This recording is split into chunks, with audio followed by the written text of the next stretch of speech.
And welcome back! You thought you were going to see me for 2 days only this week. Well, make it 3. We have tiebreakers here at the NLC Arozzi Northern League of Legends Championship Winter Split 2025. My name is Alexander Maya. I will be your host for today. Tiebreakers are on the way as well. We don't have as many games, but they're going to be quite interesting because the stakes actually matter a lot. But I'm not going to do this by myself. And if you look at this specific thing, it's from Arozzi. You want to know what it is? I also want to know what it is. I just know it's extremely heavy and I have to assemble it. And I'm horrible at that, so for another day. But with that in mind, let's toss it to the desk. Who's going to be with us? It is Middlecott, the teacher in Jamada. How are you doing?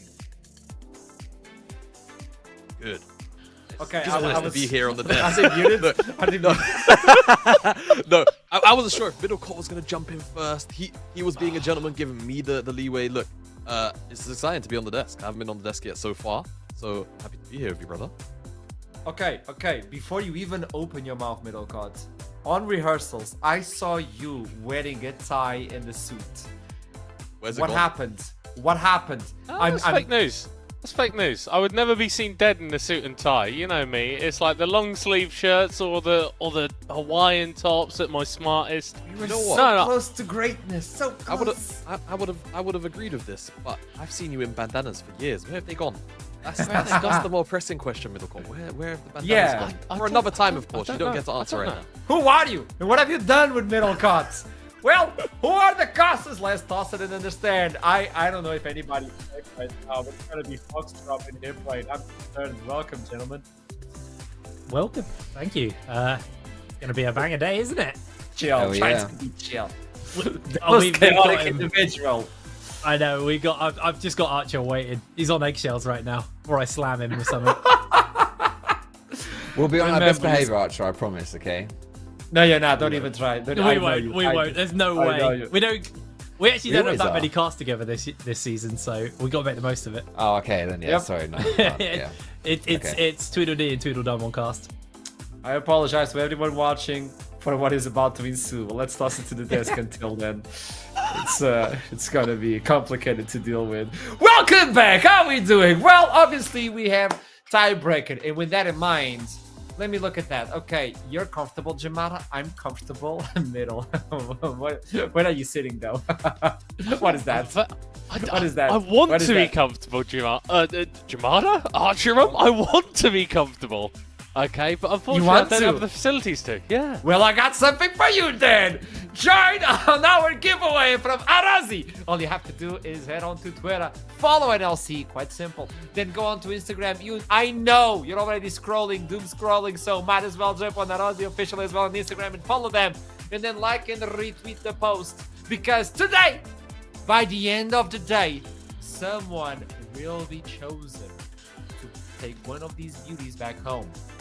And actually, all you need to do as soon as you receive it is provide with your actual address, not what Middlecott did, but your actual address, and you will receive it. If you're not a capable human being, you will suffer like Middlecott. I want to clap back, but I really just don't have the facilities to. Right, they sent me the notifications for delivery. I was asleep at 2 o'clock in the afternoon. So it's a skill issue. yeah. Wait, you missed the delivery? This is all self-inflicted. You missed out this piece of crucial information beforehand. Oh, you're dead done, for the rest so. of the day, mate. You're done. I Yeah. swear, for the rest of the split, you're done. Well, sit comfortable, middle cut. You can. But with that in mind, we have tiebreakers for today.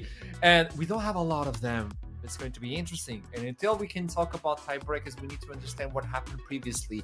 Let's do a quick recap from day 3 and day 4. And there you go, winter split seeding stage. These are the results we were met. On Group A, I believe it was a bloodshed. And that's exactly why we have 3 teams still trying to decide where they're going to be landing. On Group B, it was more comfortable, more deciding as well. And even though the games were like 40-50 minutes long, at least they were able to win or lose and get themselves in proper seeding. What do you folks say to this? Yeah, I mean, Los Ratones ended up dominating the group. Nord only lost the game to Los Ratones, so it leaves us in a bit of a weird situation with Group A, where we have 3 teams sat at 1 and 3.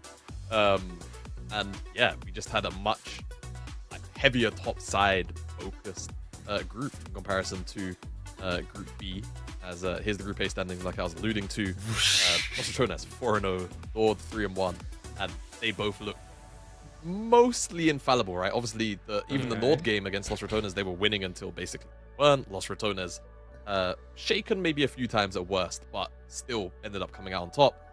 Verdant, Bulldogs, and Lightside, though, they were in the trenches throughout all of this group. I agree. It's going to be complicated for them, Verdant, Bulldog, and Lightside. When you look into these 3 individual teams, you always look at them as they have a lot of potential. So why were they only able to get 1 game? And it's quite confusing. We do have a few replays to talk about those days specifically, but also we can try to highlight a little bit about what happened and how it happened and why they were not able to seal the deal. Middlecott, do enlighten me. Well, I'm glad that we're starting on the Los Ratones Verdant game, because this really could have been it here for Verdant. They were absolutely smashing Los Ratones until a sequence of about 4 or 5 mistakes in the span of 120 seconds lost a game that they were comfortably winning.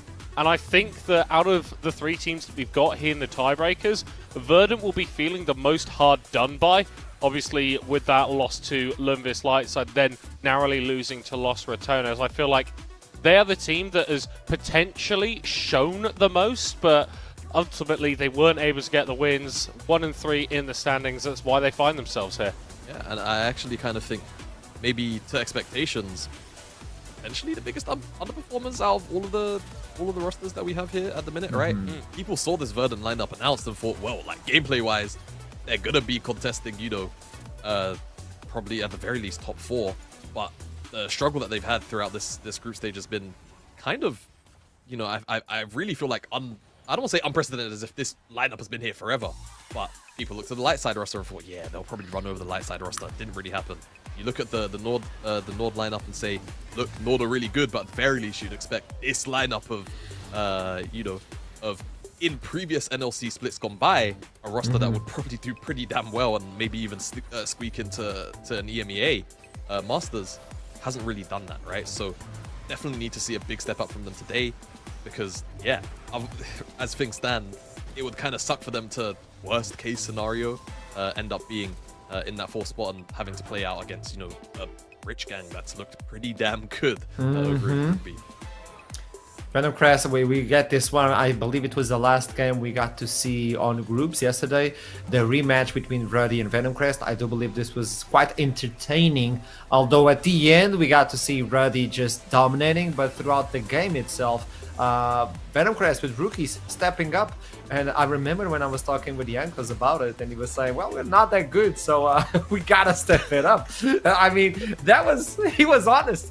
At least he was honest, but it's interesting to not only see the curse being broken, but also that even these teams at the top of the bracket, at the top of the feeding chain, they understand that they have to surpass their limits if they want to go to playoffs and win versus like Los Ratones. Yeah, and I think that's what has been sort of most pleasing to me as someone that's been around the NLC for a few years now. There was a lot of talk coming into this split, the likes of Ruddy, Los Ratones, and to a certain extent Nord would just run over everybody. And don't get me wrong, those teams have been very strong, but I think Rich Gang have been not necessarily a surprise package, but a team that was slept on a little bit because the names on that roster, whilst they're incredibly skilled, aren't necessarily as storied as some of the other big names that we've seen. But fundamentally, there has been competition, there have been cracks in these Titans, and you only need a couple of good things to go your way for the underdogs to come in and steal a win. Keep in mind, as soon as we jump into playoffs, we're going to be playing with Fearless Draft, and it's the hard one where you pick, you miss, no longer allowed. So, Xante, I'll see you, mate. That is happy for us. But let's look into the schedule for today and what we have in store for you. What's the menu? Oh, there you go. You got the schedule anyway, okay? Get the schedule in this graphic. Yeah. Let's talk about both of them at the same time. Light side will face on Bulldogs. Then we get Light side versus Verdant. And to wrap it up, it's Verdant versus Bulldogs. And we also got predictions, by the way. We kind of mixed in the beginning. And then in the middle, I actually thought I was going to be the only one. But apparently, I I'm think not. you guys are smoking. Yeah, I thought as well. Put down Yeah. Light side. Have Right, we I watched thought, the same yeah. games? I No, saw no. this and I'm like, aha, I'm gonna be funny. I think LLS is gonna win and everybody's gonna judge me. And then I look at it, it's like, what is wrong with you all? Right, like, Huh.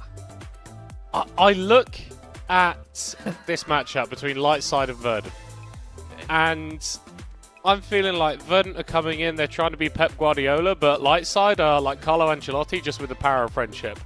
Like, the insane energy coming off of Hybrad, like, and Rusty Sniper in that team, but also just from like a narrative perspective. Verdant, so often so close but so far, nearly took down Los Ratones on Wednesday, and it would just fit so perfectly in the sad things that just tend to happen to this org sometimes if they were to lose that game, and from being so close to actually being near the top of the standings to fall down a little bit in terms of that seeding. On paper, absolutely, Verdant are winning that matchup, but I think everyone's just thought, hold on, Lightside, weird roster, little bit kooky, little bit crazy, maybe they can do something. Jamada, tell me. I know you want to say it. I know you want to say it. Green light. Whatever you guys are passing around last night when you made that prediction, you didn't invite me because I don't know how we could have watched the opening 2 days of games from Lightside and seen how Verdant were playing. And yes, Verdant, like, the end product wasn't good, right? You can't fault that. Actually trying to close out games, snowballing leads efficiently, not great. But the overall floor of this team is still, to me, significantly higher than anything we've seen out of Lightside so far. Yeah, I don't know. I think especially not to get like too in depth in terms of matchups and stuff, but I think the mid lane is a real point of like issue I'd expect in this matchup for Lightside, where I feel like they're gonna get abused and they're gonna kind of get exposed quite heavily if a lot of help and support isn't thrown that way, because I don't really see a world where Ronaldo's losing to Harbo too many times. And I think that, with a jungler like No Name, they're gonna bleed that into other parts of the map very, very quickly. So to me, I think this is a matchup that's kind of just I'd expect it to be a blowout as opposed to even being something even remotely close. Okay, I hear you. I understand your point, and I'm going to transition it for the first game of the day as well. LLS versus Bulldogs. Regarding this one, do you still believe it's going to be the same? Because you have Cayman in the mid lane versus Arbo. Is Arbo performing as you expected? Kasing, I don't know, Kasing by himself can carry that much. The support, Leola Cargo has been hitting a lot on the fighting off bows in terms of deaths. But yeah, what is your take on this one specifically? I mean, to me, I think that this is at the very least a game that can be a lot more competitive, right? We've seen out of Bulldogs that their play overall is pretty inconsistent. But there's one player I do want to highlight very briefly in this Exo thing. I think he's really got a lot of potential to step up. I think there were multiple times throughout, all of their games where I'm not sure if it's maybe like a young player thing or like a general experience thing, because I don't think he's got that much experience at all, at the very least in a ERL like setting that can obviously get you into EMEA Masters. I think he needs to find his confidence a little bit, because to me, he's the kind of player who's put himself in positions where he can take over games, or he's been handed the mantle to do that, and he's just fallen short on execution. So I really want to see him step up, and I also want to see Bulldog try and play around him, you know, a lot more proactively in terms of giving him resources, because it's not something I feel like they've done very well so far. And again, he's a player he's already had excellent games, right? And that's the thing. I want to see him have more excellent games, because at 17, it's a pretty big accomplishment to come in and look as good as he has at so many points so far in the split. Yeah, I think from just a stylistic point, going up against Lightside, where we are really talking about Rusty Sniper as the big carry for this team, Exofeng and Kasing, if they can win that bot lane matchup, then the rest of the map looks a hell of a lot easier. I think one of the issues that Bulldogs had in their game versus Nord is that, yeah, you can get Exofeng to a decent spot, but then you look at the rest of the map and it's not doing too well for you. I don't think that's necessarily something that Bulldogs are going to have to be worrying about as much in this matchup. So, yeah, completely agree with your point, Jamada. Bot lane is going to be very important for this game, but Harbo, again, going up against Cayman, that is going to be very, very rough as well. We've not been massive fans of Harbo's laning. It has been one of the weaker elements of his game whilst he's been in the NLC, not just this split. And I think Cayman is someone that has had some pretty decent performances, even against some of the better mid laners in this group. Remember, these are tiebreakers, so you have to do your best. You're going to be playing 2 times during this day, so even if you faltered, you just have to pick it up and go again. Corki being removed, please do what we said yesterday, remove Skarner from the champion select. Draven also removed, a lot of attention because Exofeng exists. What else are we taking attention towards? I mean, it should be the usual suspects, right? Skarner. This ban right here, right? Lightside, we're going to get that ban out, I hope. Things like Cassante, Kalista seen a lot of attention as well, and that's also another one of Exofeng's, you know, kind of specialist champions. I think we can up that. So yeah, those are the kind of champs I'm expecting. Gone Vi as well, maybe sometimes seen the first rotation, Sejuani, depending on the jungler. Just these very powerful, well-rounded picks that are just a little bit too strong to leave open a lot of the time. Varus also falls under that wheelhouse too. Yeah, despite Rusty Sniper's not great performance on it in the previous game, still just an absolutely disgusting champion. I do wonder how much Bulldogs are going to be looking to target Harbo. Not necessarily, obviously, in this first phase of drafts, but if that mid lane pick is left up available in the second phase, and maybe just from a compositional standpoint as well. There you go, taking off. They had the warrior side. That was, took them for a long my breath a little bit. But yeah, that leaves the door open for a lot of first picks here from Bulldog. It really just depends on what they want. Wukong as well, I think, started to rise in priority as, to me, I've been saying for a little while, I think Wukong's probably the best jungler in comp right now. I think he fulfills both the skirmishing role really well and the team fighting role really well. And he also facilitates other primary engagers, right? Things like the Rel, things like the Rakan, he just does excellently with. So I'm excited to see that as a rising priority and a first pick here for Bulldog. And on the opposite side, I think the answer's swift and very quick. Ezreal, one of the best self-peeling ADs in the meta right now. And then Amumu as, it's kind of a weird niche counter answer to Wukong. Really good at skirmishing, surprisingly, but of course the ultimate is where you kind of make a lot of your money. You have to pair it up with other big wombo combo ultimates. You're giving the signal that you want that wombo combo, so maybe Bulldog can adapt towards that and try to be more flexible, not to get caught in the curse of the Sand Mummy. As Kai'Sa is locked in, I do believe this is one of our first Kai'Sas, if not the first Kai'Sa in NLC Winter. Yeah, I'm pretty sure it is. And this is sort of speaking a little bit to what we're expecting to see from Exofeng and Kasing in the bot lane. I wouldn't be surprised if we just see a support locked in here that is going to give Kasing an ample amount of engage. But generally, we want to be seeing aggressive maneuvers. The Silas, very bold as an early call, but Jamada, you were talking about pairing the Amumu with big ultimates. Yeah. That becomes a lot riskier when you're going up against the Silas. Because generally, he just uses those abilities better than the characters he steals them from. Yeah, and you know, he's going to have the AP ratios going for him as well, right? Because Amumu has got some pretty decent AP ratios. It's kind of like he's a better Amumu. He's even got the bandage toss to another boot. But I like this answer as well in many ways. Yeah. I think, you know, going the Galio, it provide you with, you know, potentially additional lockdown, maybe a little bit of early prio, but this is a matchup that can be very, you know, wishy-washy. My only concern is that it's Harbo piloting it. That's genuinely it. I think that the fact that you've got a matchup which is kind of defined as to many a skill matchup, but also one that probably leans a little bit more in the favor of Silas, you've got a situation where, cool, you're going to have maybe some global presence, but how often is this Galio going to be able to move out of the lane if he's laning into a Silas? And then he's also maybe got to worry about a Wukong coming out of Fog of War if you're not controlling vision. So I think light side, theoretically, good, but also we'll have to kind of see how this is piloted out. There is still, of course, the opportunity that it gets flexed bot lane into Leo Lucago's hands, but it's not something we see super frequently at the minute.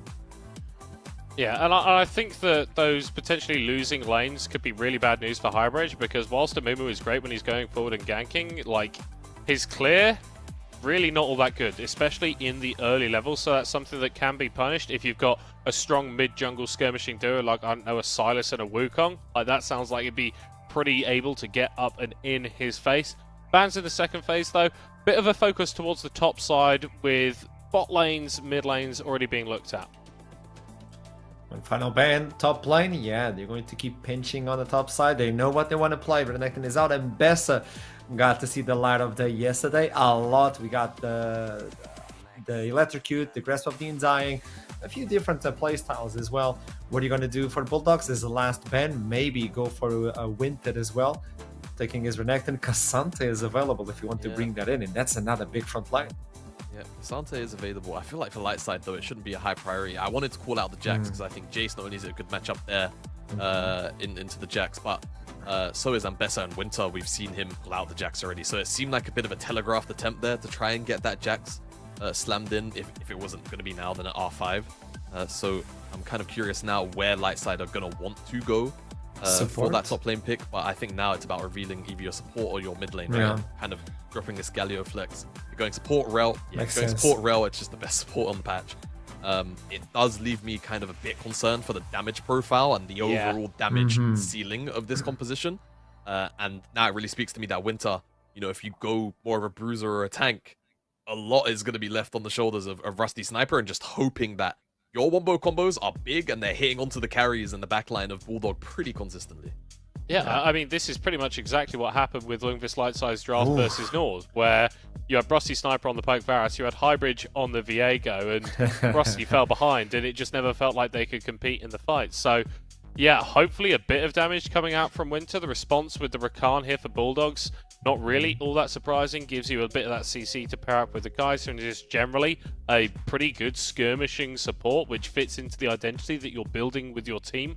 It's not about massive wombo combos. It's about splitting up team fights, turning him into little 2v2s, 3v3s, and I think the Aatrox just plays into that even more. Oh, are you accepting the challenge? Are you accepting the challenge? Or are you going for something more bulky as the Xante? But then, as you stated, Jamada, that damage is going to be really low. I even thought about the Rumble, but that's too much EP. Okay, run it down. Run it down. I like it. I like it. I mean, I'm not super sold. I don't necessarily know how this matchup in the top lane goes on a 1-to-1. A 1 versus 1 rather. I would expect it's probably like Olaf favored for the first 4 or 5 levels, and maybe it becomes a little bit more playable for Aatrox once he gets access to the World Ender. But even then, right, the ultimate from Olaf is a pretty big power spike in its own right. So kind of curious how that matchup 1v1 is going to play out. But also there's still the potential for lane swaps, right? I think it's always exciting to see these 1v1 matchups, so I'll always call out, what if a lane swap happens? Because to me, Olaf does not seem like the kind of champion that wants to live in a lane swap world. And I think if I'm Bulldog, I'm thinking, right, cool, let's just lane swap and get this Olaf out of the game, because Aatrox into 4 melees is always going to be useful. Olaf isn't always going to be useful if he doesn't get to accelerate his economy. So regarding this this top lane, I do watch a fair bit of Navi, like the one-trick Aatrox, and he's paired against Olaf a lot of times. And his technologies is you bring in phase rush and you never get caught until you're able to get those items. So even with the ulti, you're comfortable because that phase will allow you to just outrun him for the amount of time you need. But do you have the tech prepared? That's a different subject for this meta. But who's gonna win it? I just want to name Milokot and Jamada. Hit me. Come on. Bulldog. Yeah. Wait. Aren't you flip-flopping? Didn't you predict He light is. side? Oh yeah, I'm flip-flopping. Hell You yeah, are. I'm flip-flopping. Did you? Wait, what is he doing? He What is it? predicted light side, didn't he? I'm flip-flopping right now. Okay, that's exactly what's happening. Casters, take it away. What I expected from someone without a good chair. Take it away, Casters. Middlecott trying to steal Archer's job there. Hello, welcome to the Caster Desk. Me and Foxy actually had some pretty in-depth discussions about this champ select. So as we get into the game, we can kind of just set a lot of this up. But we were talking heavily about this top lane. My major concern for Mirtek is every 1v1 post 6 can very quickly become a 2v1 with that Galio. We might have to hold the forts here. Nope, don't worry. You can carry on. I mean, I haven't started, Jake, but I will carry on. Carry on, let's then. go. All right, 6. So we're getting a bit of a level 1 invade here, which makes sense for light side, especially when you got an Olaf, right? So Olaf's undertow spam is one of the unique champions in League who can just like put forward a huge amount of damage early. So getting that little invade there, see if they can maybe pick up something. They do at least get some vision down in the top side jungle. So Lulu should be spotted out. That'll benefit light side in that early pathing, because for Hybrad on that Amumu, he wants to farm, right? He's going for like this hard style farming. Like he's not going to be aggressive. He's not going to be going for these plays. He will just be very herbivore jungling early on and trying to get to that 6 ASAP. Yeah, it's definitely going to be the game plan. I feel like 6s across the board are going to be the major point for teams to kind of pull that trigger. There's so many impactful ultimates here. Came in, I honestly think he's going to have a great time. He's got Relo, he's got Galio, he's got a Mumu ult, he's got Olaf ult. I mean, even the Ezreal ult's okay, but like, that's probably one of the weaker ones he can be taking for his team. He has so many big impactful ultimates that he's going to be able to take away in fights. So I'm really excited to see how Cayman's going to perform on this, because we actually had another little discussion when we got earlier on while we were behind the scenes where we were talking about the teams. I had questions about Cayman after week 1. I think they were a little bit slow to react to certain plays, and I kind of cast my mind back to when he was on oh my god, I forgot the name of the bunny champ. Aurora. There we go. Yeah. TPing up to top lane, just rocked up to the fight after the fight was done. And I think this is something which we're still very early into the season and very early into the TP changes. So teams are slower and still learning how to use the teleport effectively. So I'm excited to see, how much growth we see in Cayman, because you were kind of saying that you actually see a lot in this guy. You were quite impressed with Cayman's performance. I'm quite high on Cayman. Yeah, I cast my mind specifically to last week. I think that Lightside had a pretty good week despite going 0. Lightside, excuse me. Bulldog went 0-2. Lightside of the other one, otherwise. Yeah. And yeah, Cayman was really solid. So they went up against Nord and Los Ratones, right? Was their week 2 matchup. Like, that is just not fair. That is just not fair scheduling. And against Nord, it was the blind Yone pick for Cayman, and he got counter picked on the other side. Yeah. Versus No Way, right? And No Way's no slouch either, right? He's absolutely no slouch. But he even got some solo kills in that matchup, right? Like, Yone versus Cassio is not a matchup that Yone has any fun in. But he did really well. And then even again on the Swain, when Bulldog went for that 14 fight comp versus Osradonis, like, there were moments there as well. I do think he's been surprising for me for Bulldog. He's been a very solid player. I had my eyes on the bot lane for Bulldog coming into this split, but I would say he's their best performing player so far. Yeah, absolutely. Well, as we can see, Harbo already having a little bit of a rough time of it. Silas passive, it's a brutal thing. When he gets in, he can just keep racking them out because they stack up. It really adds up on the damage front. So, Harbo taking an early chunk here. We are seeing Mirtek actually get a bit of a freeze on here versus Winter. Winter not really being able to do too much of this. Has the Q though, so it's just going to be able to clear out that wave. And Harbo now being zoned off his own wave as well. As we see Cayman actually go for the all-in here. This should just be it. There's the chain lash. First blood to Cayman.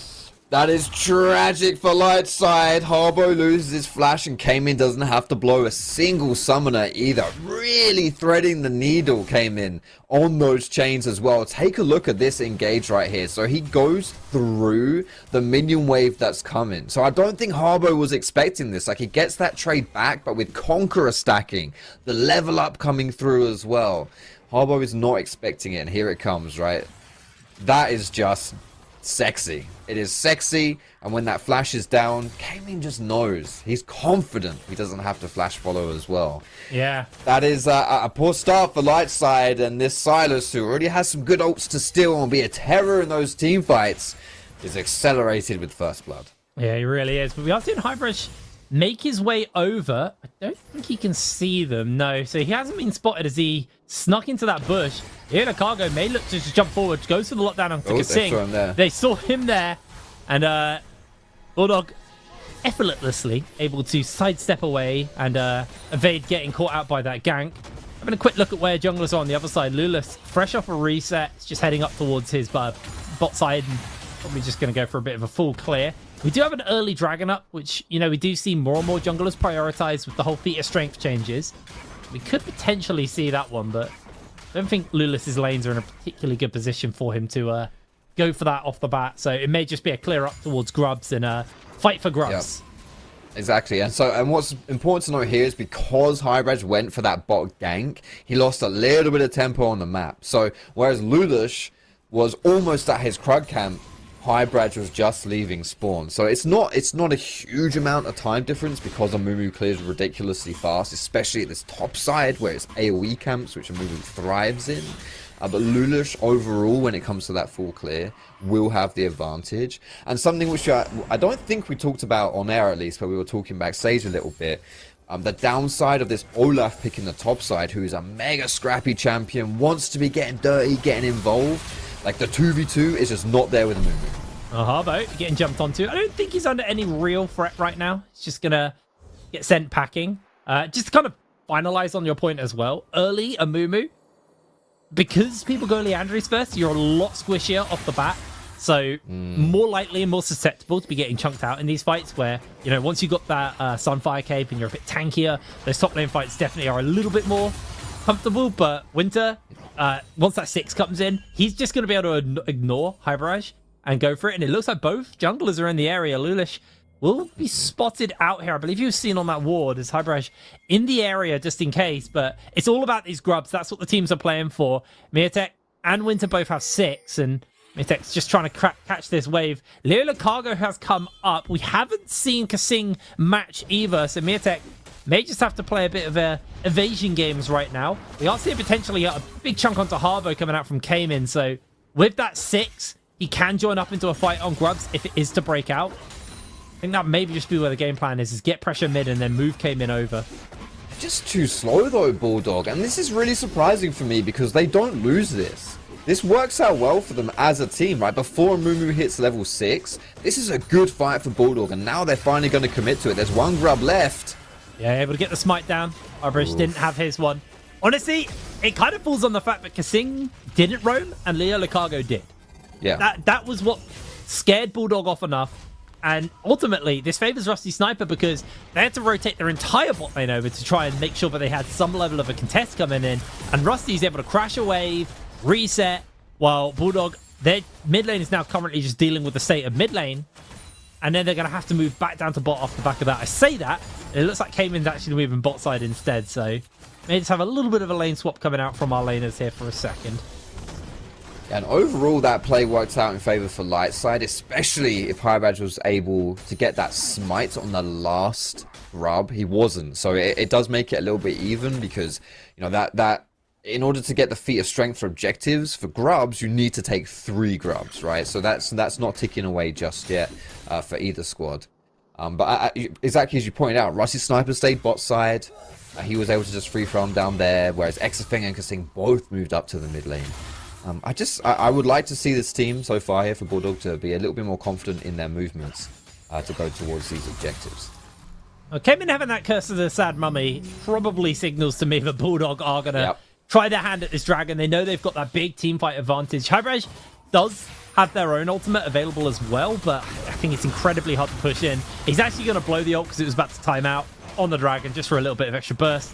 That's going to be the first jungle objective feat of strength ticked off, and Bulldog are the ones to collapse in on that. So a little bit of a misplay at the grubs, but ultimately they have been able to salvage it, at least in the feat of strengths terms. And Exafang able to catch this wave in the bot side. And meanwhile, Highbridge having conceded the bot side of the map with his team because they weren't going to contest Dragon, instead now goes to the top side, which is very smart because as you can see, this is being responded to by Bulldog as well. So you don't want to fall behind, you kind of just have to take bits where you can. He's running away though. I'm not sure why he's not going for the full clear here. I feel like he's wasted a fair amount of time so far this game, going for more proactive plays, but he's a Mumu, using that power farming better, and now with the knowledge that the enemy jungler is topside, maybe Bulldog potentially could try and go for a play. He's actually getting collapsed, yeah? Yeah, it looks like Hybrid's getting caught in place. The Infernal Chains hit on, but they don't full commit. They don't send it. I think came in not being able to steal Hybrid's ultimate was probably enough just to scare them off. I'm surprised we haven't seen like a counter gank on the bottom side here with Lulish coming in with the Cyclone and just getting them all knocked up. But he's actually a little bit more focused on just stealing away those camps and being able to pick that up. So no dive coming in, but he may make an appearance here on the bot side. Knockup lands on to Cayman. Cayman losing a lot of HP. Then just Kingslayers most of that health back. And Lulish not actually that interested in going in for a fight. As we'll see, like you say, the Kingslayer and the Conqueror will help with the sustain for Silas. I would have really liked to have seen, though, from these teams here, a bit of a different play. I wanted to see the Mumu farm, like proper farm that up. And I don't think that was the correct answer for Bulldog to try and collapse on the Amumu, right? Like, your strong side is bot side. Just dive. You know, dive Rusty Sniper, dive Leo Cargo. That's the play instead. And if you're light side, like Bulldog played right into you, you've got a Galio mid with the hero's entrance. Yeah. As soon as we saw these people coming up, why didn't you just go for it? Like, you've got a Mumu ulti, you know Cayman can't steal your Mumu ulti because he just did it and it's going to be on cooldown. Then you come in with the charge, Olaf doing Olaf things. Like, I think that's a pretty good fight for you. So, missed opportunity, I would argue, there for light side as well. And early on, we're only 10 minutes into this game, and it's pretty close between the two teams. I would have liked to have seen both these teams just have a little bit more of a killer instinct for this game. Yeah, well, speaking of which, we might actually have our first big team fight breaking out here at the Grubs. Yeah. You can see the Bulldog are aware of it due to the ward, and Miratech coming in for the collapse. Bulldog sending the whole force of their team into the area. It's just going to be a full-on 5v5 as in they jump. Sing finds to knock up the hero's entrance. Is caught out by Harbo. Beautiful charm. Curse of Sad Mummy comes down. In comes the Galio, finding an offer onto just the clone. Leo's going down. Cayman's able to get the kill. Jumps onto the back line to Rusty Sniper. The Ignite is ticking him down. Dodges the Q. Double kill. Picked up Exofeng. Make that another as Miratech steals it away. Harbo, the only one standing. Not a soul on Bulldog falls. And everyone on light side goes down. 11 minutes into the game, it's a 5-0. Clean ace for Bulldog. Absolute disaster for light side. We'll take another look at this play here. We can see the top side. We secure the Grubs first, and we don't quite get the wombo combo, right? Like, we want to look at the Galio plus the Amumu all in together. It just doesn't land. And Cayman, again, we were high on this guy coming into this game. He did absolute work in this team fight, even catching Rusty in the side as well. And this spells disaster right now for light side, because you're not meant to be like getting absolutely destroyed at this part of the game. Like, yes, you have some good scaling and that's great, but when you've got like an Olaf top side as well and this wombo combo team fight, you expect a little more out of these plays. Certainly not what they were hoping here in that fight. No, not at all. And this just accelerates everybody, really. I mean, it's a 1,000 gold lead in the mid lane. It's a 700 gold lead bot side, 800 top side. Jungle, it's not a major lead, but that team fight was huge. It denied the feat of strength stack. It got them the kill. Sing not going to be falling victim to Leo Lucago's little bush shenanigans there. He's just going to head back towards Exofeng. Exofeng now having a full Kraken Slayer finished up is going to be huge. It's Winter going for a little bit of a proxy there. It's going to clear that wave out. It's funny you mentioned proxy, because I actually think that's probably...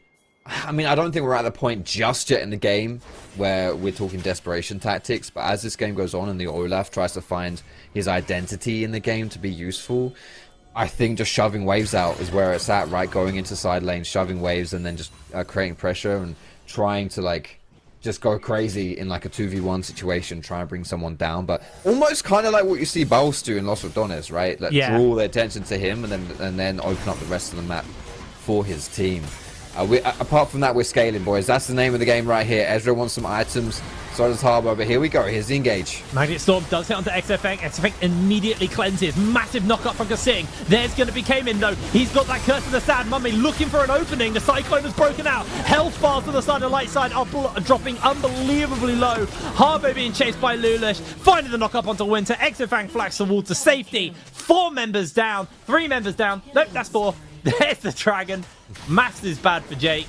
The Dragon is secured there for Bulldogs, and that is their second stack on that feat of strength. These guys are looking formidable in team fights. Bulldog really have come to play here in these tiebreakers. It was Lightside who went for that engage and initiated it all. But look at Rusty Sniper, the turnaround, the charm. He's already down to 40% HP before this fight even starts. And flashing into the Dragon Pit isn't going to keep you alive. Cayman stealing the Amumu ulti as well. An absolute terror for these team fights. You cannot fight Silas in small spaces like the Dragon Pit while that Curse of the Sad Mummy is available to him. 6,000 gold lead right now for Bulldog, and they show no signs of slowing down. You saw that fight break out. Lightside hadn't finished a single item at that fight. I think the Leandri's for Hybrid has only just come in. We saw the Kraken Slayer on Exofang prior to the fight. We saw the Spirit Surgeon on Miatek. Everyone has a finished item and is now starting to work on their second, where Lightside are still with scraps. They're still looking for a little bit. As Cayman was looking for Rusty Sniper, not going to be able to get it. Miatek just clearing up the waves, and yeah, Winter, I genuinely think his only game plan right now is he's just gonna have to proxy, try and draw attention towards him, and force the fights away. But I think that gets harder and harder as more and more objectives spawn up. In 5 minutes time, we're gonna have Atakan show up on the Rift. We've got the Herald up now in the next 50 seconds, so you can see Bulldog already stacking their entire team towards this side of the map. And Lightside kind of left scratching their heads, just hoping they can put some items together and be ready for the next fight. This is a complete night and day situation to what we saw between these two teams earlier on when they played, right? It was Lightside who were dismantling Bulldog in the early game. Bulldog did end up winning that game, but it was a mega throw from Lightside. In this situation here, though, alternatively speaking, Bulldog have had weak early games, right? At 15 minutes on average, they're 3.5k gold down. Now they're 6,000 gold ahead. That's almost 10k swing, but Lightside want to fight. It's a solo ultimate on the Curse of the Sad Mummy, but they're going to have Galio showing up into the middle of this one. Came in, shows up, but he sees that fight is already a little bit rough. Shutdown goes over to Winter. They get the tower, they get the shutdown. Ultimately, that's a very nice play there for the side of Lightside. Yeah, that's it. If we're playing the scaling game and we can be a little bit proactive and still get some good stuff, then hell yeah, that's beautiful. We'll definitely take that tower, get a kill as well.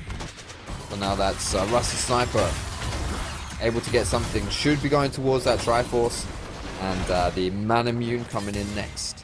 He really needs to get like 4 items though to be a threat in this game, because Bulldog are just so accelerated, right? They're so scary. You look at the carries, man. 305, 404. It's not pretty to look at if you're Lightside. It's tough. I mean, we're actually starting to see the Cayman Harbo matchup swing a little bit more towards Harbo. Now he's got that Hollow Radiance. The fight's definitely getting a little bit tougher for Cayman. He's going to just go off the base though, buy himself the Merc Treads. Got a Fiendish Codex. I forgot the name of that item there for a second in his inventory. So a little bit more spamming coming out from him. 1,300 gold lead. It's absolutely terrifying for most of the team to go up versus his Harbo. Just on bottom wave duty. Very easy to clear the waves with the Hollow Radiance though. Missed the cannon though, so yikes. Yeah, unfortunate one there. But I mean, to be fair, apart from missing cannons, to your point, like, yeah, Lightside actually have great stalling tools because they have such good wave clear. Right? Yeah. Like undertows and Gallo doing Gallo things. It does mean that they can buy some time if they wish to, and if you do have good control of side lanes, like, it is actually quite hard to figure that out, right? And from a Bulldog's perspective, they kind of just want to group up. They want to have these like big team fights with Cayman stealing a big ulti.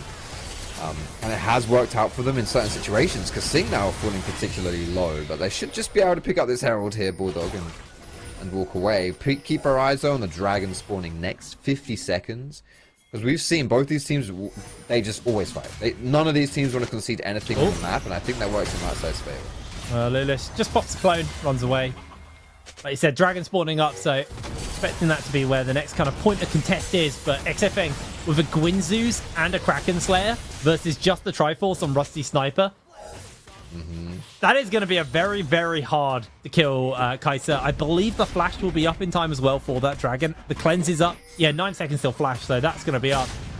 Full summoner spells, 2-item Kaiser. Going to be a hard one. Although Lightside are first to move in the area. And this is something I have noticed about these two teams is Bulldog are a little bit delayed in some of their actions that they take. See, they're still trying to get a grip on the mid wave. And this has allowed Lightside to move in, place wards in the jungle, and have just a good read on where the action's breaking out. The turret does go down, and Shelly is going to get taken on a ride here by Cayman. Oh, no, just doing a quick 180 into a wall. Oh, no. You can't charge now into the tower either. No, that stops the tower charge as Winter just gets a chunk out. In jumps Casino, gets the 2-man. Massive ultimates coming out. 2 Curse to the Sound Mummies, the Cyclones. In jumps the Galio. Finds the knock up onto 2. Monkeys secure to kill us. 1 for 1 so far, but it may go more. The CC immunity is only going to do so much. XFN free firing out the backline. Down goes Harbo. And it is an easy tidy up. Bulldog take the fight. 4 kills for Bulldog. There were some very low health bars, and that was looking a little hairy at the end of it there. But it's what we expected. They're too far ahead for Lightside to fight, and a fantastic engage here from Kasing. That's not it. That's an unfortunate Shelly play. As he goes for the bend, it doesn't quite work. Take that's fine. Oh, okay. Kasing's just gonna fall to Rusty. I was wondering why we pinged that on the replay. That's why. That was, yeah, we saw it. Sorted. Nice, right. Atakan is up.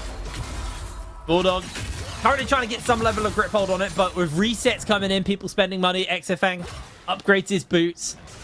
But again, it is Lightside who are into the area first. They're the team who are getting control of the area, looking to play contest on that, while XFang's had to be sent mid to go tidy that wave up. Miatek is going for his own reset and spending his gold, and does have the Voltaic sword on him now, so has got that item advantage.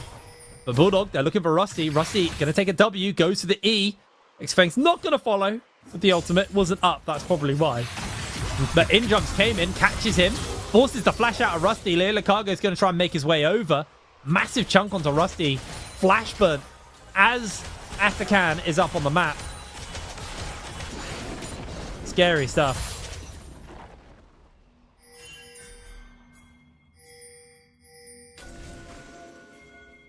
Looks like Winter is just going to be having to play away a ways, and Bulldog have now got control of the Atakan. There is a ward in the area though, so they will know that that is going. Looks like it's just going to back off for the moment. Came in, going to take himself. There's tower. Atakan not being started up yet. I think Bulldog may be waiting for a better opportunity to grab it. Came in, does have that teleport, so can get up there if they need to. As the rest of the team just getting control of the jungle, getting set up for this one. There's Miatek in the area. Lulish coming in, looking for Winter. They got the monkey spin, going to throw it down. XFeng continues to chase forwards, going to get a whole heap of damage down. He is going to get the shield off, but XFeng slides in, finds himself isolated, flashes away. He's going down. The shutdown goes to Leo Cargo though. It's in jump Harbo. Taunt lands, high breach low. They try to get him off with the snipe. They're not going to be able to find it. Came in, finds himself in the middle of all of this mess as Lightside have found their opportunity for a turnaround, but the damage from Cayman is huge. Rusty continues to fire off. The taunt isn't going to hit onto anyone. Lulish can't chase forwards. Rusty gets caught out by the knock-up, and he is absolutely obliterated, liquefied by the members of Bulldog. Harbo can't stand on his own anymore as he falls to Lulish too. An absolutely huge fight for Bulldog, and they should just be able to get Atakan off the back of it. I still don't have Foxy, so I'll round that fight up for you. Shutdowns onto XFang. He dove a little bit too deep. We'll probably get a replay of that in a moment. As that came in, it wasn't going for a kill. He's just going to steal away the Amumu ultimate and get himself set up for the Atakan fight, which is probably going to quickly follow off the back of this. I mean, boots upgrades are starting to come in across the board as well. Here we go. We'll have a look at the fight. Nice little opener. Lulish sneaks in with the invisibility from the clone. They blow everything onto Winter. XFang, I think this was where his mistake was. jumps in forwards, goes for the kill, forced to flash out, but there's just too many people surrounding him, so he finds himself taken out, gets taken down. And then from this point, Cayman almost gets the steal with the Rusty Sniper ultimate that he stole away, but just too fed at this point, too much mobility. The Conqueror keeping him alive, and Lightside over-greed here. They chase for another fight. Rusty ease forward and getting caught by Kasing, and it felt like prior to Rusty eating forwards, Lightside should have stepped away from this. They should have been happy. They should have taken that kill, moved off, and gone, we don't need to take more. We'll just take our resets. Have I got Foxy back? Because I can hear you. I hope everyone at home can hear you. I can hear you. We can't hear Foxy. Okay, cool. So I'm just going to continue yapping. Foxy, fix your damn computer. I don't know what's going on.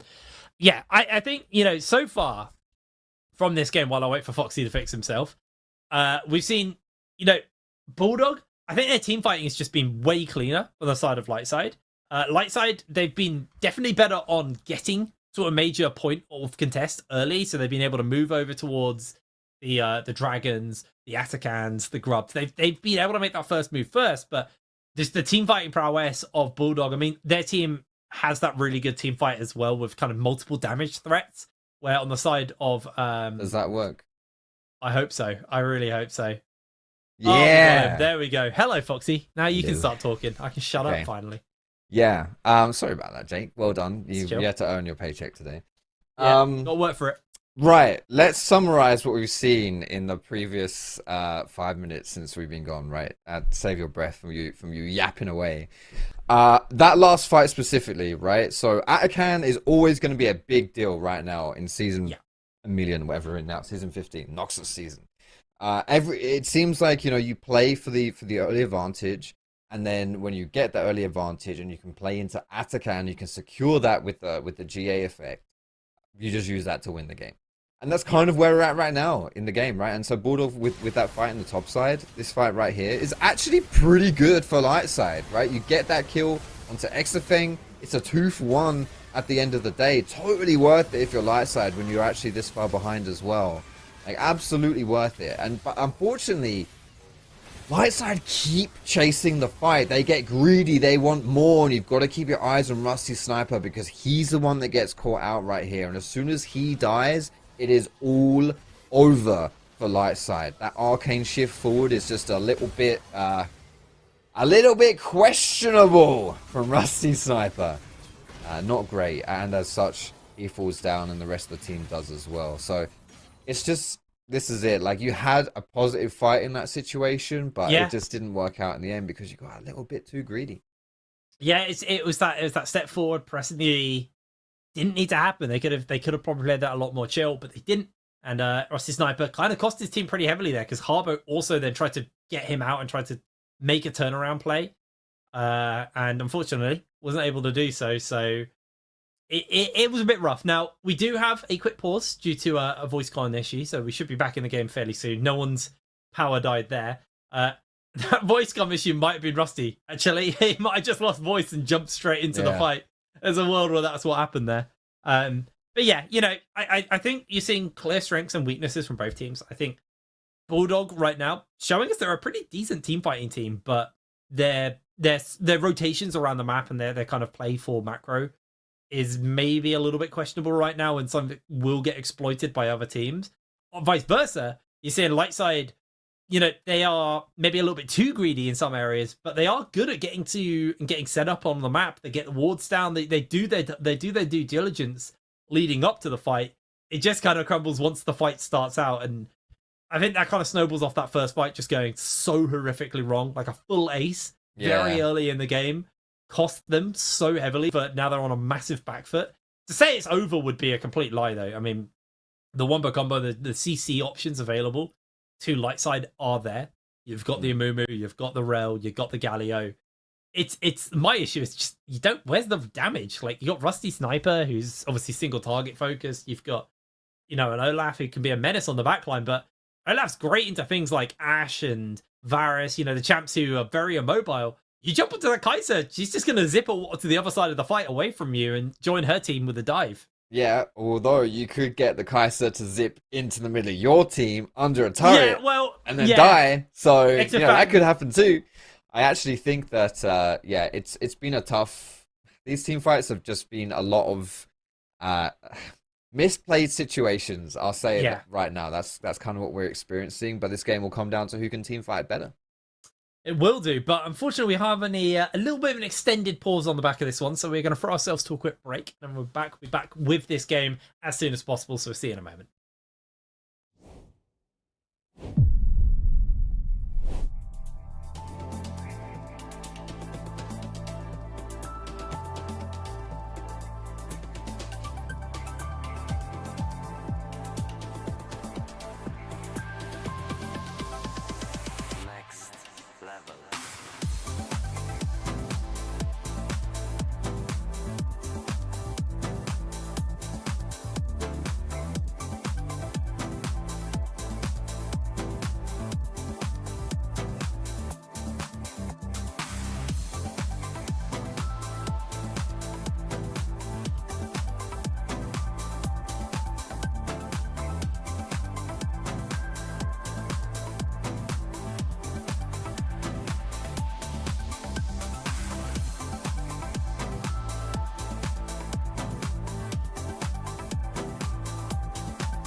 We are back, and we are straight back into the action, into the game. As a quick scouting true shot comes out, just to check if Atakan is doing anything. He's not. Although Winter, I did walk up aggressively there, decided not to. Bulldog Menacingly. menacingly. Menacingly onto Atakan. Nah, there's nothing happening right here. This is still going to be the focus of the map. Obviously, Atakan is just a clear win condition for both these teams. Exafeng, though, is pushing out. Ooh, isn't going to get caught in this situation here. We could see No some flash. cheeky bush strats, though, from Lightside. Are we going to get a collapse and maybe another team fight? Kemin's got the ult, he's going to slide in. Look to pop it, can't find the opportunity. Leo Cargo, but Exafang's able to put some space between him and everyone. Massive mummy ult comes out from Kemin, but it looks like Bulldog starting to go a little bit low. Exafang is free firing on the back line, and it doesn't matter. Bulldog wipe LLS once again. Victory shall be theirs, and shall will be Atakan. They've got the revives. This game is looking a little bit donezo. Just a tad there, Jake. Just a tad. A 4-for-1 in favor of Bulldog. It was Lightside who started this fight up. So keep your eyes on the two Amumu ults, right? Amumu himself and Kemin. Everyone's grouped up in the same choke point, but two crucial things here. Firstly, Kemin gets the Amumu ult first. Whoever blinks first, it's a good thing, right? You want to get that stun down ASAP. And secondly, Exafang was able to jump aggressively with the Killer Instinct into the back line and melt everybody. There was no saving Lightside in that fight. They picked up the Atakan, and now they're looking for the Dragon Soul. Yeah, it's going to be a really big one for them. Came in even by the Medjais on this base. He is feeling incredibly confident, and multiple times he has walked out of a fight with a sliver of HP. Sing's just doing a light bit of scouting. Probably needs to be a bit careful. He just used his W, but I think they're going to play a little bit more careful. So they just step off, as Dragon Soul will be secured for the side of Bulldog. 25 minutes on the clock. They've got the revives. Honestly, I think all they need is just one big force of a fight here, and they can then turn the tides of this game, as Rusty Sniper might find himself caught out. He eased into Kamen's waiting arms as Exafang takes him down. They're now looking for Harbo. Kemin stealing away Harbo's ultimate. The Ignite actually was thrown onto Harbo, who's ticking down a little bit low. The Bulldog, they can just full send it onto this tower. Again, they've got the revives. This is a completely riskless push from them. They'll be able to crack an inhibitor off the back of this one. I don't know if they've got a big enough wave, but I mean, with the revives, you might as well flip it. You can find a fight angle, looking for an opportunity here from Kemin. He misses it, but the Magnet Storm comes down into the backup. There's going to be the lockdown from the Amumu, but you can see Exafang trying to free fire off onto the back. He's doing a fair amount of work, secures a double kill for himself, as his team just teleport back in with the minion wave. They've still got a couple of revives. As long as it's not Kemin going down, they're all sitting happy. Tower should crumble. They're going to force the revive out of one. Winter looks to chase onto Exafang, who is just making a run for it, but he may just turn and get that revive off, get that withdraw off. They chase onto Rusty. Rusty has to E away. Remember, inhibitor towers do respawn. I mean, this was a terrible fight for Bulldog, but it doesn't matter. Oh, it doesn't matter. I don't. That was a TP flank from Harbour. Okay, well, he's going to fall down there, and that's going to be Nash as well. So yeah, this next push, you've already broken that inhibitor turret. This time around, you're going to be able to have these Baron empowered minions as well. And for the credit of Bulldog here, this has been the best game that we've seen them play by far. They've actually looked pretty shaky up until today, but this game has been clean. It's been well, it's not been clean, but it's been convincing. It's been convincing, and they really have shown the caliber of what we were expecting of these guys coming into this. I don't think we... Oh, okay, flashes, re-engages onto Winter.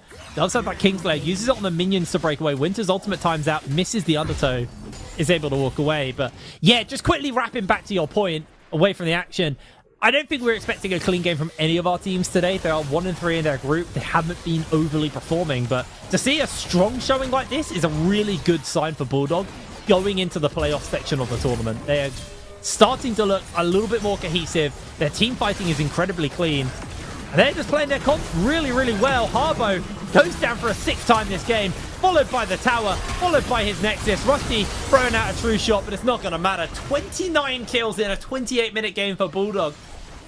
They just murdered Lightside. Yeah, that ended up being incredibly one-sided and a very bloody game. And Bulldog, you know, they started in week 1 with a terrible performance against Verdant, losing when they had an emergency sub, an auto-field jungle guy, and you know, whatever. It was not pretty. Week 1 didn't look good. Week 2 was Los Ratones and Nord. Obviously, they lost those games, but they looked better, and now they look solid, right? They look very good. It's an upward trajectory now for Bulldog, and we want to see them keep that momentum. Yeah, it's a major step forward there for Bulldog, but they still have one more game today to try and secure themselves a better spot going into those playoffs. But for now, we're going to throw it over to our desk to break that game down. So, Archer, over to you.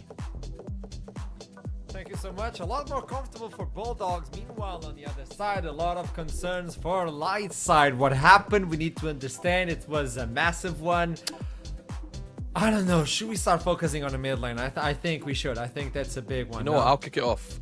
Kick it off. I just want to start actually with the definition of slander. And just to read right from the book. The action or crime of making a false spoken statement damaging to a person's reputation.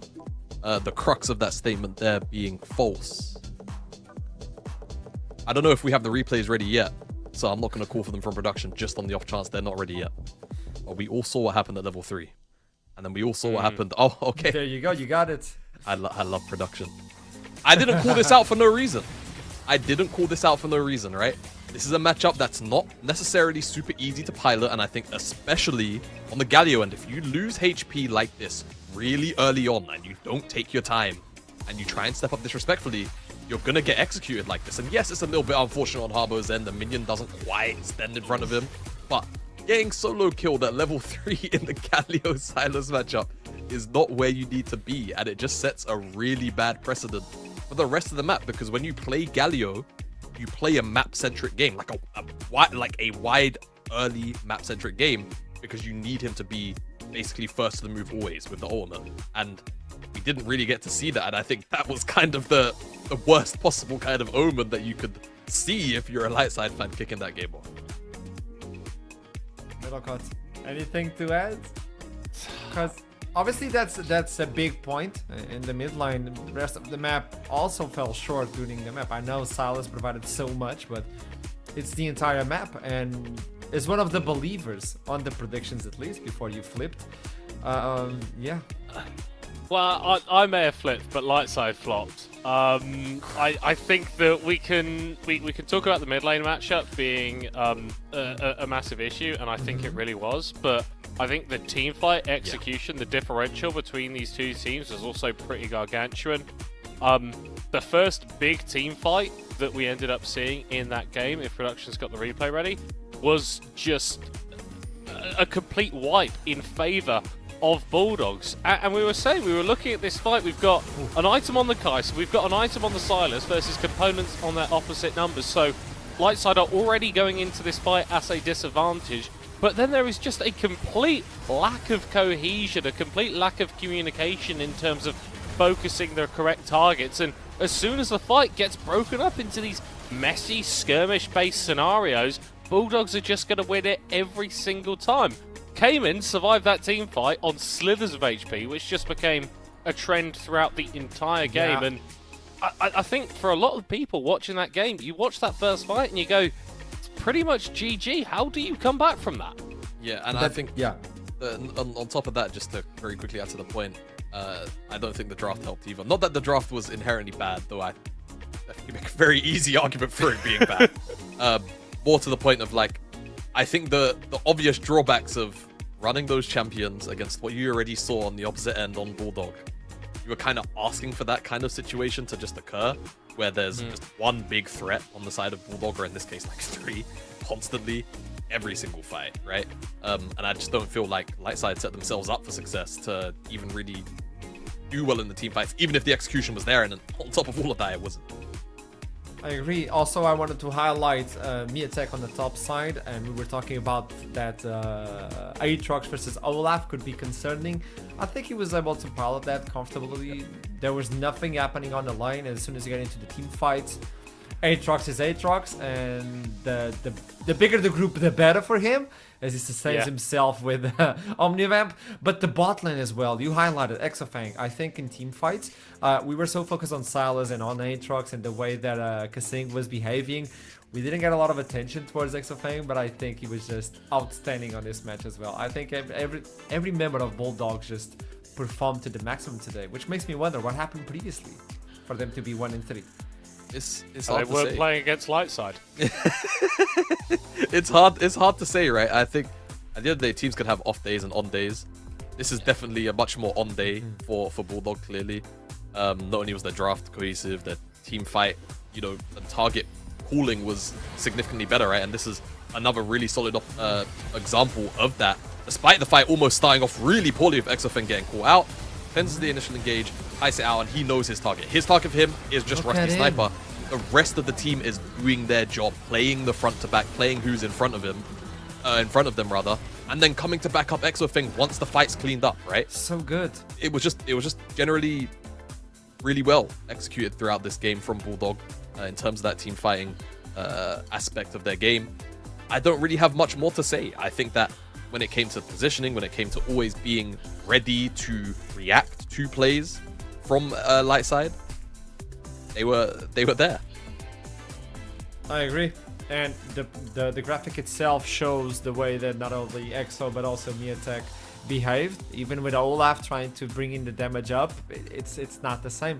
He was able to pilot the team fight so well. And the Atakan one, well, Atakan has been such a pivotal objective for everybody. Not only when you have it, obviously with a false life, but it looks like, and it's becoming a trend, especially on NLC, as you invest in finding the Atakan, there's not a really good way to get out of the Atakan. It's like if you commit, you're done. There's no way out. You overcommit. Well, It's dangerous, you know?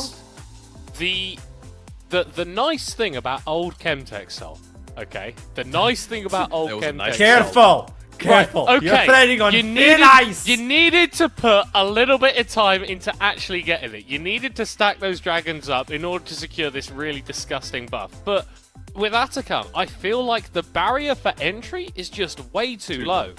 Right? Like, you've got the Q skip at Thorpe Park, okay? You can just go on that ride, and you don't have to do anything in preparation at all, which I think is why we're seeing teams flock to it so often. It's why we've seen a couple times games thrown on the basis of these Atakan fights, because it just gives you a free team fight.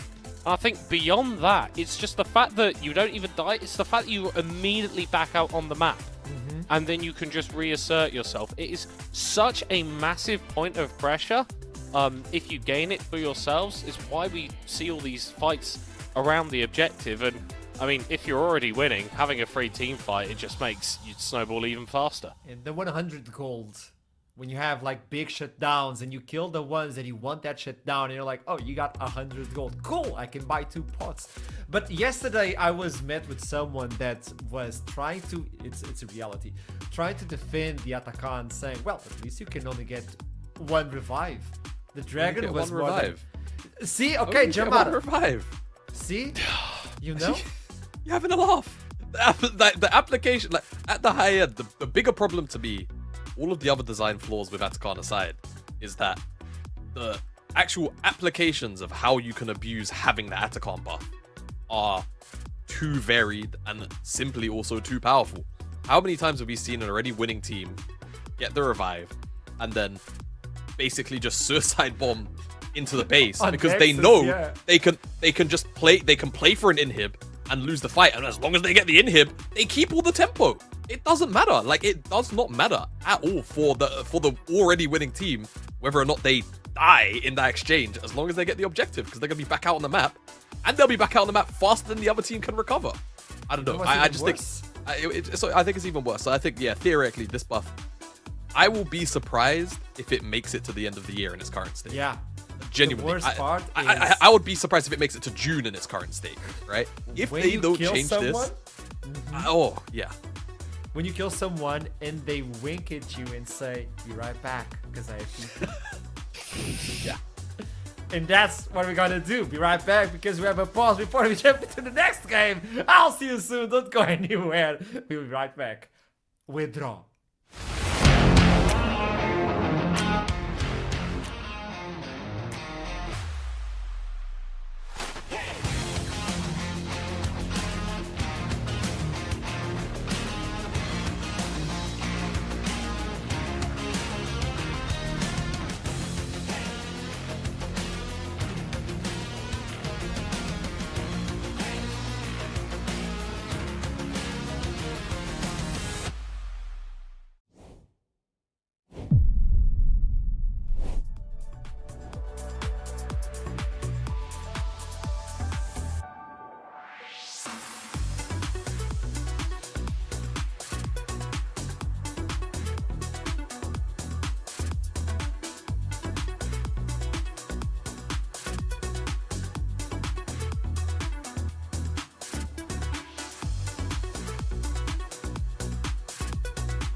And we withdraw, then we're back. No time to breathe, at least for LLS, as they still have to face Verdant. This will be their last opportunity, and if they miss, they will be locked in last place.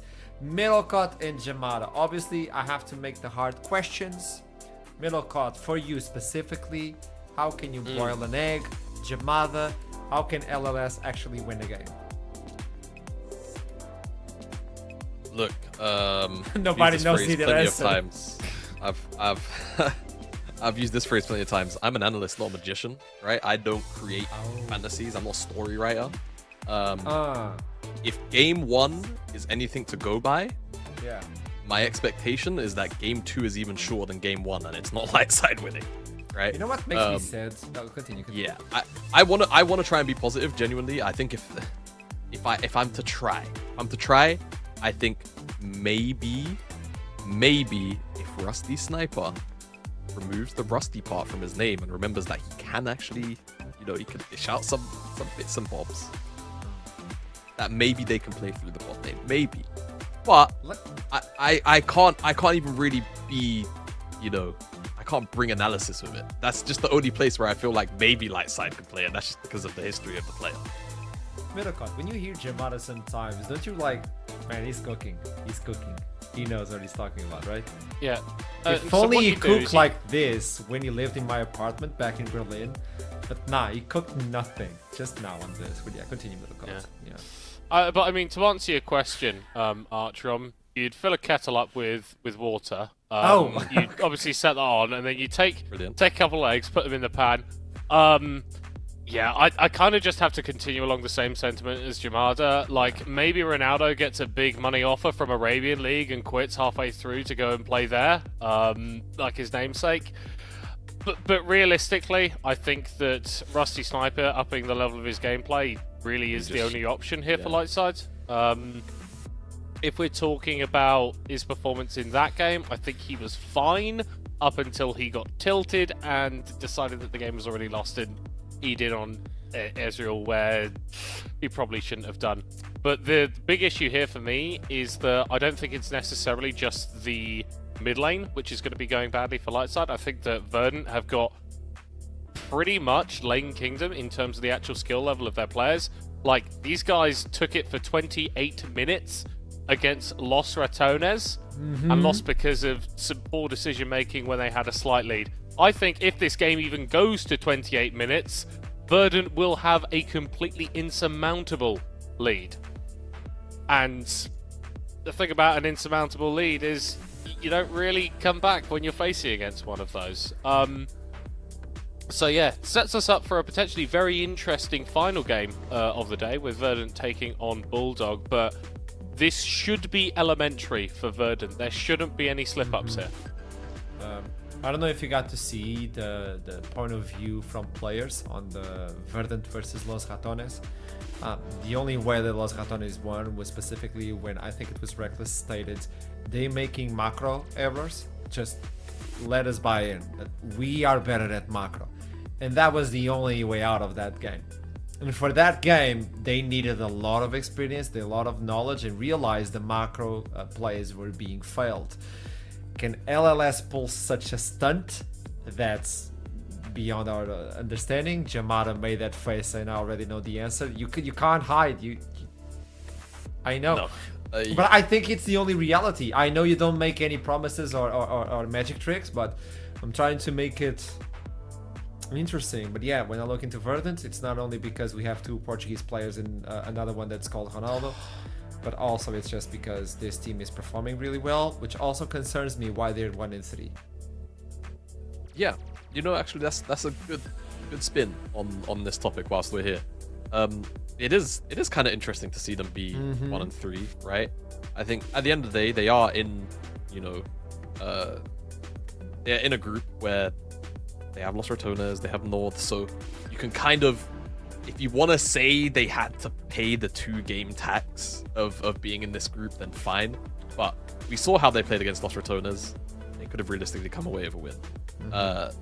Seeing that game then obviously kind of lets you know that, hey, they probably could have at some point contested Nord a little bit better than they did. I think that was the game with the really weird shenanigans that ended up kind of just making it a Nord like runaway game. But losing to Lightside or Bulldog, not so much. I think that, to me, you know, Verdant on paper should theoretically be the best out of these 3 teams playing today in these tiebreakers, in just namesake alone. But I think, like you kind of alluded to, Archer, through the call out of Reckless's call in that particular game, aspects of the macro have to get better, right? It's one thing to be a good set of players, but it's another to be a good team, right? And it's about being greater than the sum of your parts. And I think that's the kind of direction that Verdant generally need to probably look in, because middle court, you mentioned, pound for pound, across the rift, at the very least in this matchup, they're going to be better than a majority of Lightside, if not all of them.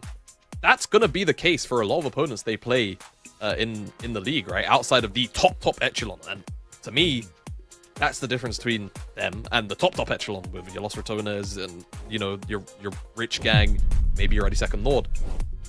is they have to be on the same page. This is a good, you know, stage game moment for them to be on the same page and see what they can actually do in terms of dismantling Lightside in a efficient manner.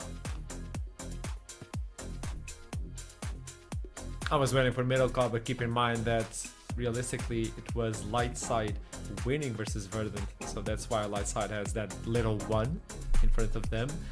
So rematch from the previous match, and this match was interesting because it was Verdant with a big lead and they were the ones making the macro mistake. So will they actually do it again, or will they jump in and actually fix their mistakes and get themselves a better seeding? Xante. And now we finally get to Skarner out with the Corki. I was gonna say Yankees because he's the only one allowed to play Skarner for some reason. And what's the last one? Because Wukong is pivotal for some teams. Yeah, I think that Wukong and Varus are probably like the two big priority picks in this matchup. Like, you can take away some of the pocket picks, like Hybrid just had some success on the Viego. But really, I feel like those are the two ones where if I see Verdant getting both of them, then I'm like, all right, this is a big problem. I think Mishi has quietly been a very, very strong AD carry. And No Name is just so damn consistent every time he sets onto Summoner's Rift. He's never going to be making massive flashy plays, but he is always going to be offering something of value. We are seeing a hell of a lot of first pick rumbles, and I've very mid success from it, to be perfectly honest. Champ's good. I just don't think that teams... I think it's a mix of the team that happens to be first picking Rumble is the team that's I realized. paper supposed to lose. We've lost Archer in terms of video, but I'm hoping we still hear him. And that's just kind of it. And maybe some drafts around the champ just aren't, you know, super, clean or cohesive. We'll see, though, how Papatero is going to pilot this one. I think he's had a relatively successful time on the Rumble so far, and we've seen him on it. Lightside, though, other end, very quick rotations coming through, actually. Wukong, Ezreal again for Rusty Sniper. As long as the spirit of Jackie Love doesn't possess him, then I'm hoping for a much more positive game. But this time, he's laning into Varus, so it's going to be a much harder time, and the Rel also locked in. So strong team fighting, pretty much S-tier premier picks across the board right now. For Verdant, Lightside need to answer with something strong. Yeah, and I mean, if we want Verdant to be improving on their sort of coordination, I think like trying to test out these more team fighting based compositions early on in the split where, yes, you are fighting for seeding, yes, that can be important. You really don't want to be in that lower bracket. This is kind of the time to do it, rather than when we start getting into series play where it's really important that you don't lose because then you are out of the tournament completely. Cargo going to be locking in the Alistair with the Rel taken away. I'm hoping to see a little bit more from him. I think that the Rel, whilst he has been going to it a lot, performances have been a little bit underwhelming. I think Alistair, you're a bit more solid in your engage. If you're headbutt pulverizing someone, they are getting headbutt pulverized. And Rel, we've seen a few whiffs of Magnet Storms from him here and there. Welcome back. Oh, fantastic. Oh, well. Oh, they can't hear Archer on broadcast. Brilliant. It seems like Harbo's learned his lesson, and he has requested that Lightside remove away the Silas. And to be fair, I kind of like it as a ban here anyway, because, you know, with Rel ult, Varus ult, very powerful as well on Silas, weirdly so, but it's because of the AP ratios, and of course the equalizer. Or, what am I saying? The other side, right? You've got the knockup from Wukong, and then obviously the Alistar ult, very, very powerful. And then the Victor ban alongside it. Victor... I think this pick is a bit of a fraud pick. I think it's obviously been it's been changed, and it's definitely a little bit stronger than before the pre-rework. But I don't know. I'm not super sold, though I see it do well, right? And I think that's just because we're seeing a lot more mages, and generally Victor has good matchups into most mages. So I think it's more of an answer there. Plus, hey, Arcane just came out 2 months ago. Anyhows, Lightside looking like they're going to go towards this Ornn here, just looking for more stable team fighting. And I like this. Based off of what we saw from game 1, just give yourselves an easy-to-execute composition. Give Harbo R5. Try and get him in as much of a comfortable lane matchup as you can get him in. Something that's going to scale into the later stages. And if he's laning against the Azir, his options are going to be relatively wide, even with all of these mage bans. We'll have to see, however, if Verdant still go towards that Azir, as they now lock in that Xin, looking for early skirmishing and, of course, later on team fighting in the mid game. Yeah, 2 picks here in this last rotation that are really great at sort of making space in team fights. And again, from light side, we are looking at a relatively low damage composition here. Like, the Wukong's going to be able to provide a bit, Ezreal's going to be able to provide a bit, but I think Harbo really, really needs to step up. Otherwise, we are going to be seeing LLS locked in the bottom side of the bracket. And Akali is a bold one based on how things are going. Let it never be said that Harbo is not confident in his own abilities. This is going to be boom or bust. I'm just waiting for you, Jamad. I know. The storm is brewing. There's no look. I'll be neutral here. There's no point in click CC. That's great, but there is so much AOE CC, so many ways to peel off of the Akali. I am really worried about what Harbo is going to be able to achieve here. The laning phases haven't been like the strongest, and to me, even though Akali has definitely been seen and in many ways is certainly an answer to Azir in terms of the side lane like possibilities, right? Playing side lane as Azir and then having to walk into a side lane where Akali is sucks. Level 6 against Akali sucks, right? It's very difficult to play out these 1v1s, so there is a lot of room for Harbo to have success here. My worry is that how is he going to pilot the early laning phase, and how is that then going to transition into, you know, later on points in the game if he's not able to, at the very least, stay even, let alone actually try and gain a lead. Last opportunity for light side at this moment, and meanwhile for the other side, it's about getting revenge and the better statement towards the last game of the day. It's seeding, it's important because from now on we move on to playoffs. We're talking about moving on. Let's move on to the caster's desk as they're waiting for us. We are waiting for you, Archer. We're waiting for you to reconnect to the VMix call once again. Hello, everybody. We're getting back into the game. One of the things that I was talking about to you briefly just before we got into the off our green room and into the actual game was the one thing I like about Lightside's comp versus their game last game was I think they've actually got more than one damage threat. I think the biggest problem they had last time was Rusty was the only person who was actually like a consistent source of damage, or even put enough damage down, because I cast my mind back to that Atakan fight where honestly it looked like it was starting to go great and then suddenly they just ran out of damage. This time around you got Harbo on, you know, on the Akali, and I think Jamada's points about it's going to be hard to pilot the Akali in some of these fights is a very valid point. But if you can pilot it well, if you can find those opportunities, those flank angles, Lightside actually have enough damage this time. They've got follow-up in this team. Yeah, multiple threats for Lightside. Speaking of level 1, here we go. 5v5 level 1. That's going to be an absolutely huge one. Highbrush going incredibly low. No Name burning out to the ignite. Lightside flashing away. Nobody has died. The soldiers continue the chase forwards. Rusty should be a-okay off the back of this one. Oh, man. That could have been honestly been a disaster for someone. Alright, yeah, nothing happening here. Flash from Highbridge going down. Both junglers losing that. And the ignites from the support. So all in all, at the end of the day, it's even Stevens, even though Verdant obviously looking like they came out on top of that one. So yeah, I think this is going to be an interesting game for sure to start with, mostly just because of the Akali picking mid for Harbo. We haven't seen too much from Harbo so far this split. He had some good Rise games in week number 1, but outside of that, I would say Harbo has struggled so far in the seeding stage of the NLC. So picking up an Akali, which is very much like a I'm gonna be the guy type pick, it's ballsy. It really is. But it does, like you said, give Lightside another threat, a backline threat, so Rusty can stay one side, Akali jumps in the other, and he has people to jump in with him to enable it. So in theory, it could work. I can see why it's being picked, and we'll see how the execution comes down. I respect the confidence is the main thing here. But for now, laning phase, especially at level 1, it sucks. It's not the most enjoyable experience versus the Azir. Massive outrange, got a lot of poke he's able to put down. Harbo is able to hit that level 2, gets into the W, gets that invisibility. Ronaldo, though, does a solid job of answering back using against the invisibility. And ultimately, they actually trade relatively equal after a pretty extended trade off the back of that. Just having a quick look at the map and seeing where the junglers are. Both of them are on the top side, clearing downwards. So we could see a potential 3 versus 3 breakout over there. Just keep our eyes on that. I mean, especially on those ins out, you kind of want to be more proactive early. You want to be getting into those scraps and skirmishes as soon as possible. So I kind of expect to see No Name, once he's done his full clear, look for some action and try and just get the game rolling off the back of that.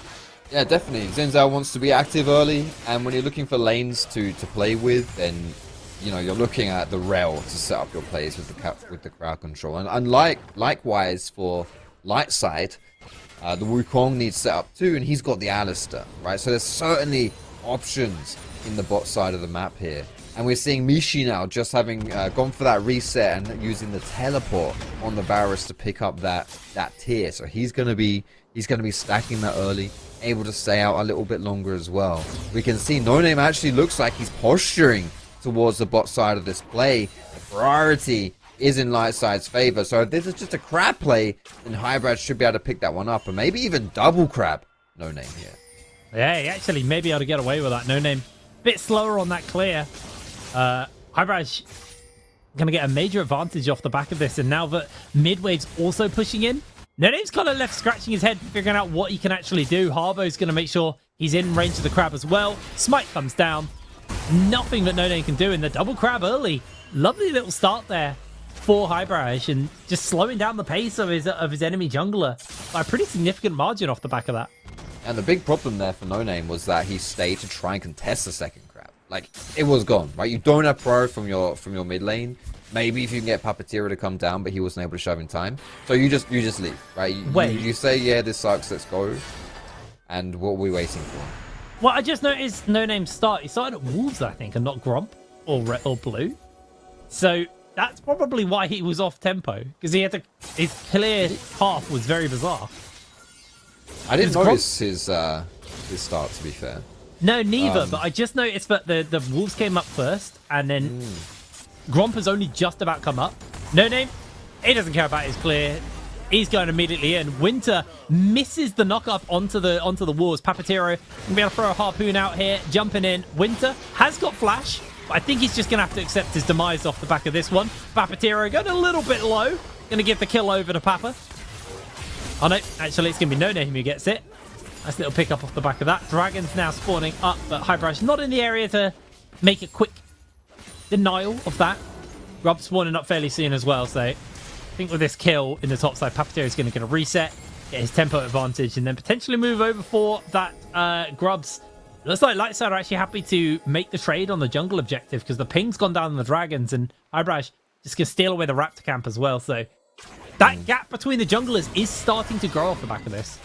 It is, and I much prefer this kind of playstyle from Lightside and from Hybrid specifically in the early game here, because Wukong is not a champ that wants to do things too much early. But nor was the Amumu that we saw from last game.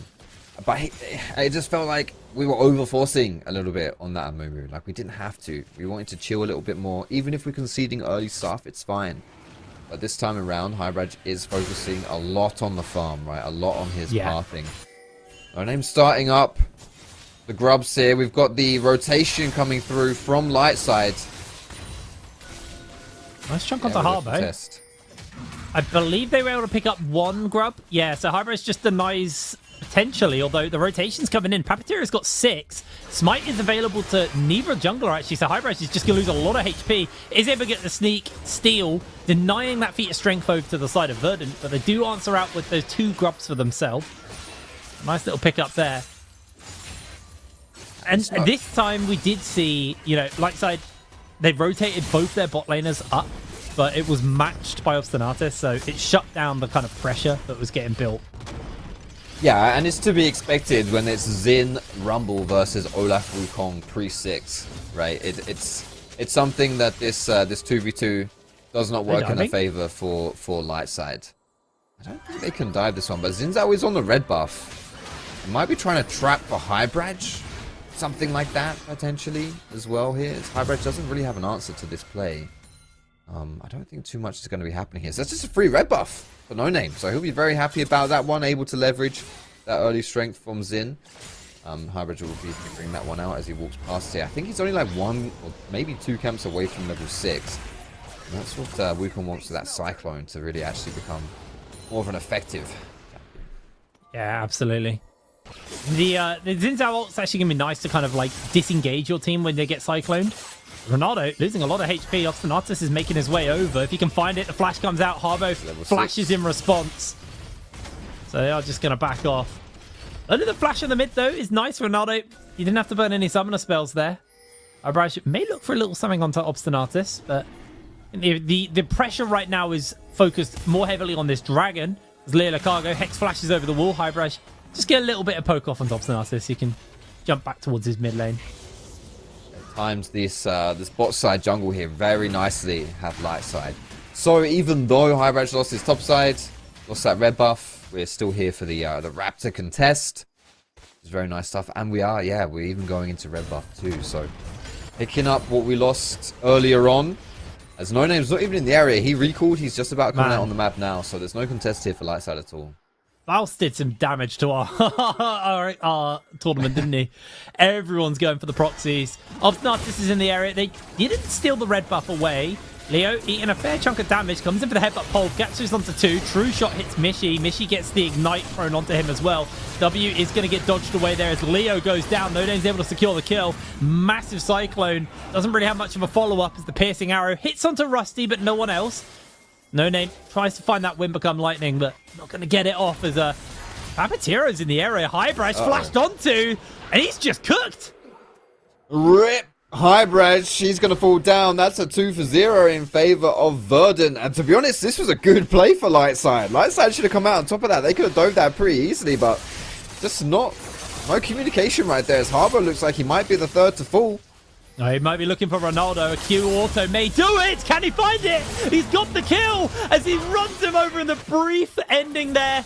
Beautiful 1v1, but a 1v2 trades out equally. Papatero, another kill under his belt.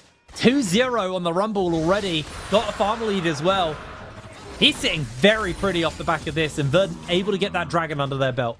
Let's take a look then again at the Harbo play in mid. So Harbo already starts relatively low, but finds the engage onto Ronaldo. He dodges the soldiers. That's the big play right here. It's actually quite tough for Harbo. Like, he's in his shroud. It's meant to be a big outplay potential with the stealth, but so much AoE damage that he's just being cooked. He doesn't have much room to work with, but he does. He gets it down and trading a kill there in a 1v2. Very nice stuff.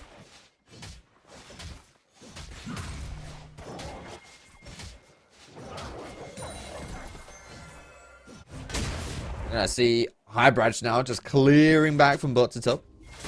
Does want to make sure that he gets that Triforce, so he's going to be chilling a little bit here until he can get that. We are going to get the respawn on the Grubs, however. Now 2 Grubs went over to Verdant, so they only need 1 more to get the to make it count for the feat.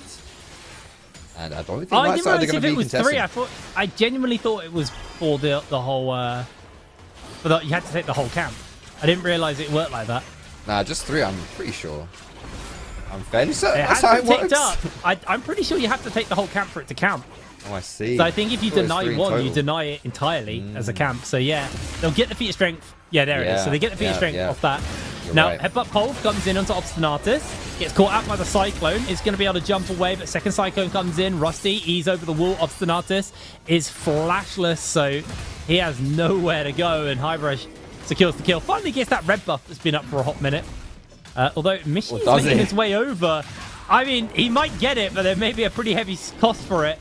No Name. Blast cone's over. Smite comes in, so Highbridge does lose it. Rusty needs to be careful. Wind becomes lightning. Leo Cargo comes to the flash pole, knocking back Mishi. Mishi is flashless, so Mishi may just fall here. He finds himself taken out. Did see the cleanse come out from Rusty. I'm not sure it was 100% necessary. Harbo now has found Obstinatus. It's a very scrappy little phase of play here from the side of Verdant. They're looking a little bit lost on this front, and Highbridge, he can't get this camp for a 3rd time. That is just cruel. No Name's able to get it, but still gets a couple of the little chickens. Little chicken wings on the way out. I thought that was a tough one for Verdant to contest, and that's how it turned out, because Ronaldo moved up towards the red side chicken camp. He was on. Watch Ronaldo's pathing here. This happens a bit earlier, excuse me, but we're going to see Obstinatus just fall because he's out of position. Like, your team's playing for top side, right? So Ronaldo right now is in the top lane. No Name is recalling. You don't have any backup here whatsoever. And then when we do go for this extended play, now we can keep our eye on Ronaldo, right? Azir in the mid lane. while this is all happening, just running down. He's just getting here. So why are Verdant trying to contest with Mishi and No Name when Ronaldo was the top side of the map? He wasn't there at all. Speaking of the top side of the map. Yeah, I mean, Winter. Winter goes down in it. I do think Rusty blowing the cleanse there was a little bit bad. Didn't have anything to cleanse, but used it regardless, just in case. As Mishi trying to land those hail of arrows onto Rusty, not going to be able to hit it. Remember, it's all they need is one more jungle objective for Verdant, or just this first tower blood, and they are sitting happy. There's 2 plates left on that top tower, so it's already fairly chunked. Does look like Ronaldo's not particularly interested in going for it. Doesn't have information on where everybody is on the map. He's going to step off. What he doesn't know is it's Papatero who's the one in danger. Leo's going to hex flash forward. The equalizer goes down. Papatero's trying to hold his life for the moment. He does hit from Harbo. Harbo takes the tower shot. It's a 1-for-1 in a 3 versus 1. Papatero played that very nicely. That was a great equalizer. The red carpet there, absolutely perfectly placed to maximize that damage. Trading 1-for-1, like you say. In a 3 versus 1, very, very good stuff. There is a shutdown, however, going in the favor of Lightside, and a plate there for Rusty Sniper as well. The real question is, of course, when you send 3 members of Lightside down bot, what do you lose on the rest of the map? And we can see that being answered right here, this top side. Very, very low. Ronaldo's just been split pushing around this side of the map here, and he might just be able to pick up this tower. In fact, it's all but gone right now, and this will be those feats coming through. So there it is, easy as you like. We have the tower and the first blood, and those upgraded boots coming through as well. Yeah, getting that objective ticked off is nice. Getting the Swifties onto both Mishi and Papatero. Swifties are bonkers if anyone hasn't played much this season. Once you get them upgraded, you are super speedy, because typically you get an upgrade on all of your stats from your boots, but Swifties only gives move speed, so I mean, it has its passive effect as well, but you can't buff that more. So we are going to see Dragon getting started up. Harbo sniffing about in the area. It does actually look like Verdant want to go for the contest here. No Name's hip out. They are just going to look for the lockdown onto Winter, forcing him to flash away, but that will give Dragon over the light side. No real contest can come out of the back of that one, as Leo maybe looking for something. The old horn gets blown. Winter gets the knock up onto Ronaldo, but that is going to be it. No summoner spells burnt from the side of Verdant. They do give up a dragon, but they don't lose anything for it. Ooh, but Rumble is now pathing up from bot, and he just got his ulti. So there's a chance, if we extend this fight here, that equalizer could be problematic. But no, it's all good. Light side able to pick up that dragon at the cost of Winter's flash. I'd say that's definitely worth it. And Verdant, on the other hand, they push down that top tower, right? That's now dead. Mid tower as well is getting quite low, and so is this Bob. But here we go. Another fight. Thanatis holding that Magnet Storm, blows it now as they get the lockdown onto the cow. On goes... Ali goes down. No Name finds himself having to use the Crescent Strike to try and stay alive, but High Rush has to flash away over the wall. True Shot Barrage doesn't quite get the damage. Double kill picked up by Ronaldo in the middle of the fight as Harbo is cooked down by Papatero. A 3 for none in favor of Verdant. As now Rusty Sniper doesn't have to worry about Mishi's ultimate. Doesn't have to worry a little bit about the damage, so he just backs off. Oh, that's tough right there for Lightside. Obstinatus face checks Leo Cargo, and Leo goes in thinking he's the one making the play, but the collapse actually comes through from Verdant. They were more in position for this one, and watch the red carpet as well from Papatero. It's just going to make this so impossible to play. Lightside try and get the re-engage, but you have to respect the fact that you're not going to be able to play in that jungle at all. And Ronaldo, who's been very quiet in the score department up until this point, 0 kills before that fight. He's been farming up a storm and now finally gets some kills. It's a 2,000 gold lead in mid, a 2,300 gold lane in that top side. The solo lanes of Verdant, they're popping off. They really are. Absolutely huge performance coming in. 5,000 gold lead. Could grow as well. That mid lane tower kind of being the one structure which gives Lightside a comfortable foothold on the map.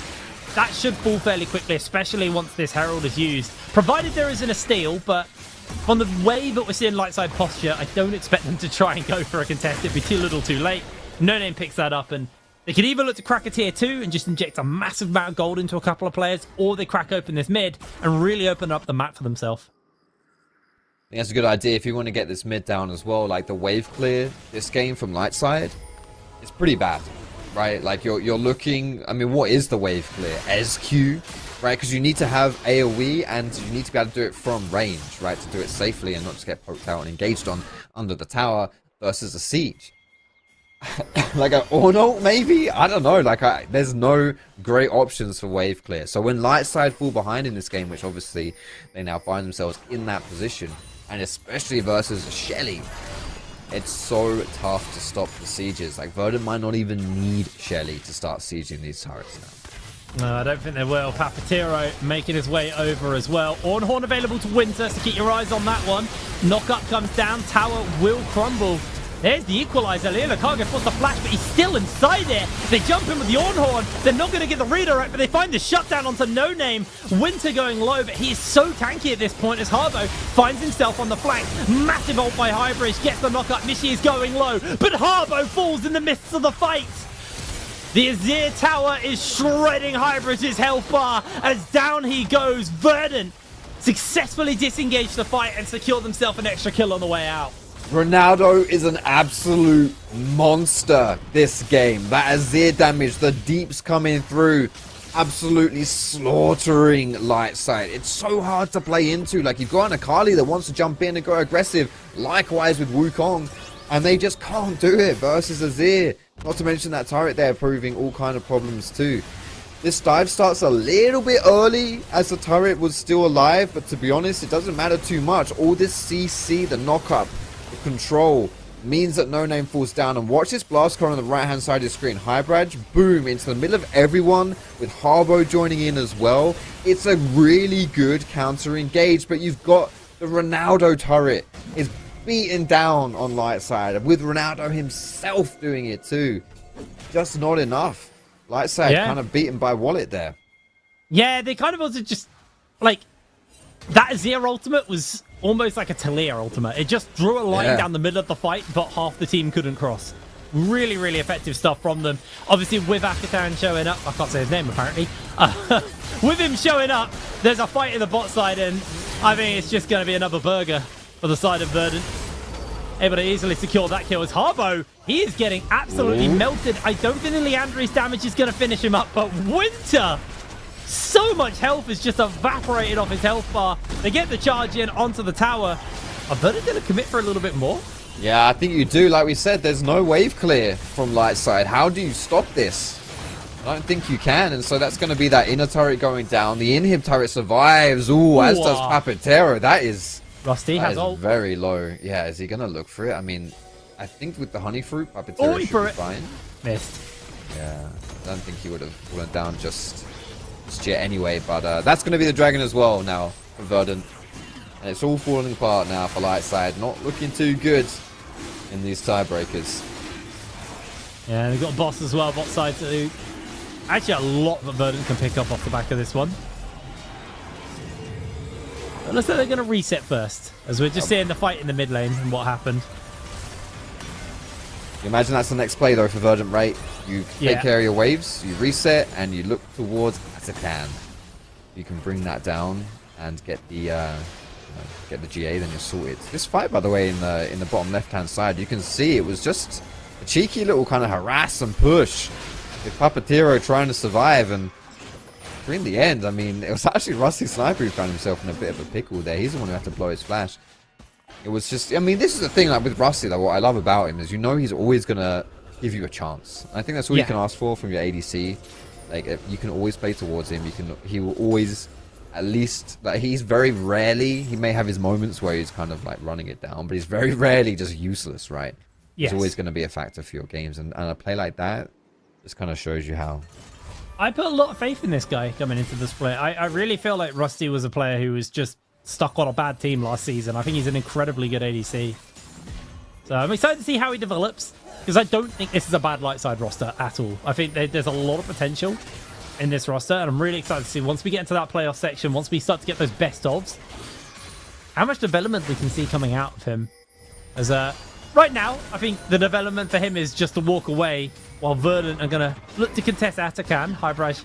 It's a cheeky arrow there from Mishi. Does look like Verdant are playing this a little bit safer. They're not just full committing. I mean, Atakan absolutely shreds resistances. So if a comeback was available to Lightside, getting a mass engage on Verdant, all having the resistance shred. That would probably be their opportunity to do so. We'll see how this one unfolds here, because if you are Verdant, you need to control the bot side of the map right here.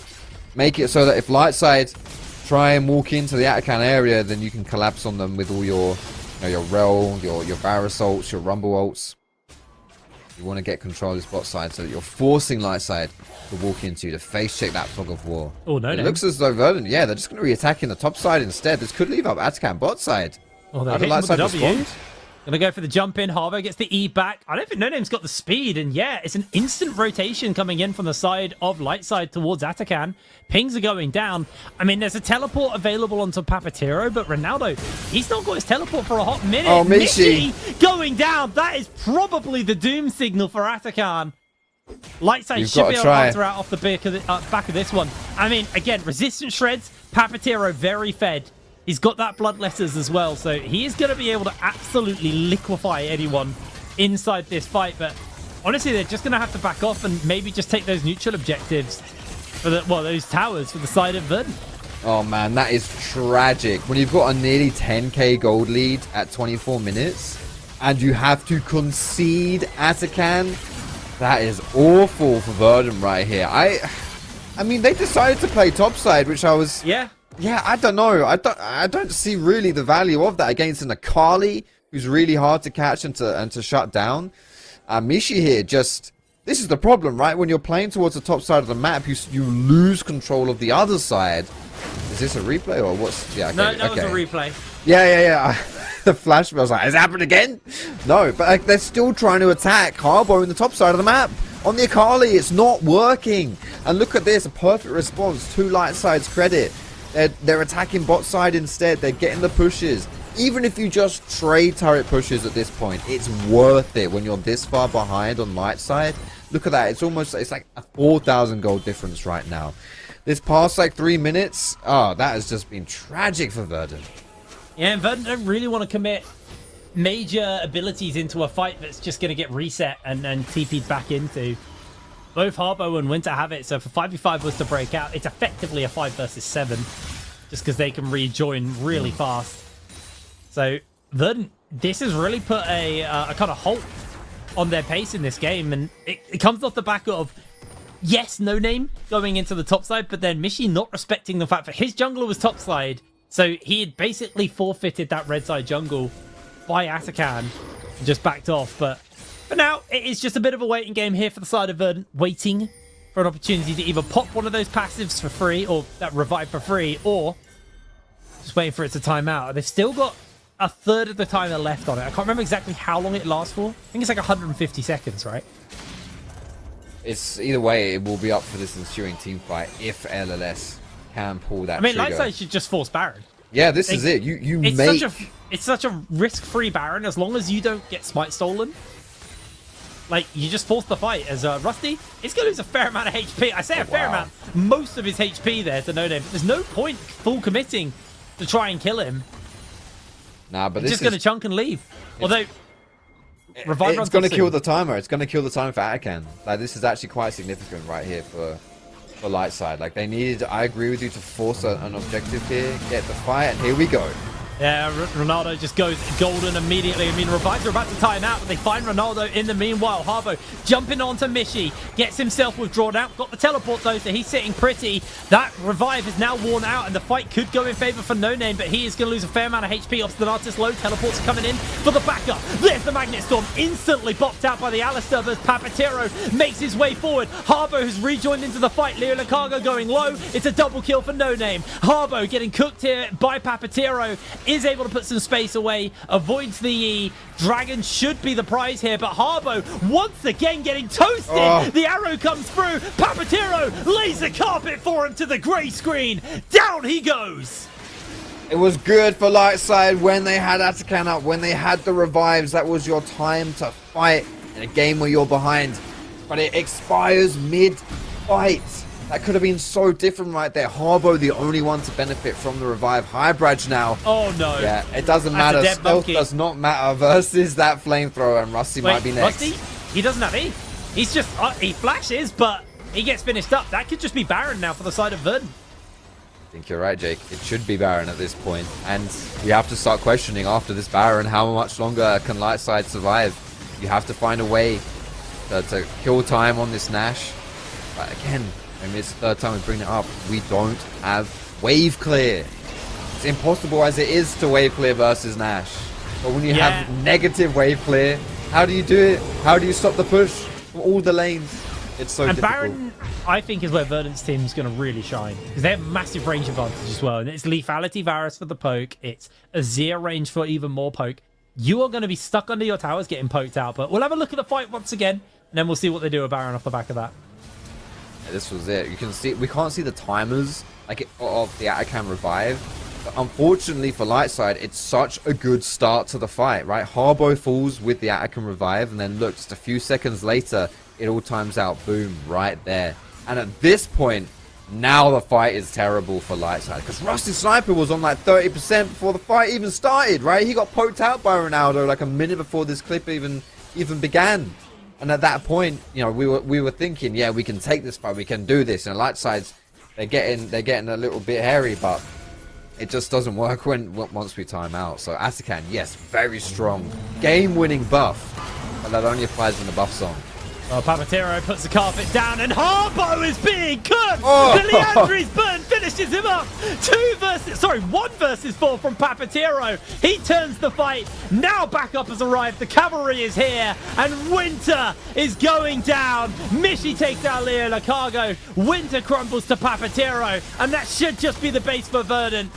Lightside, they found a little window, a little opportunity, but this game has run away from them, and they will be locked into last place in Group A once this Nexus falls. It is going to have to be a miracle from Highbrows and Rusty Sniper. No teammates for 20 seconds. Turret number 1 down. Turret number 2 should be next to follow. No Name jumping in onto Rusty. No Monkey as Ronaldo sends him packing. Rusty is left alone, and this is just the final nail in the coffin for the side of Lightside. The carpet is laid on the base. They're finished on the fountain. Verdant have knocked Lightside into last place in Group A.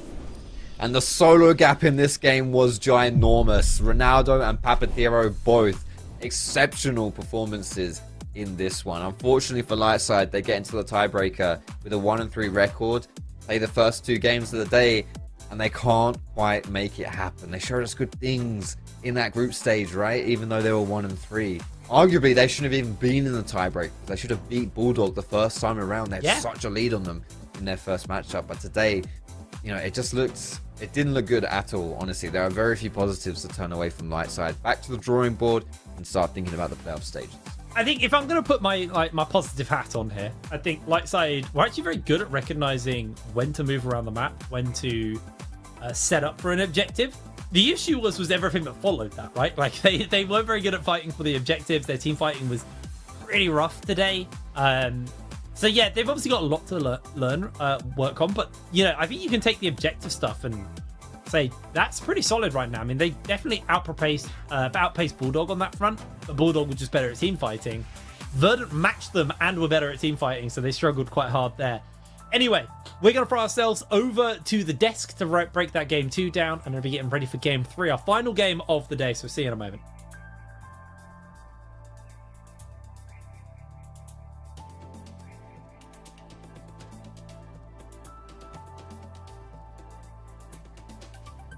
Hi.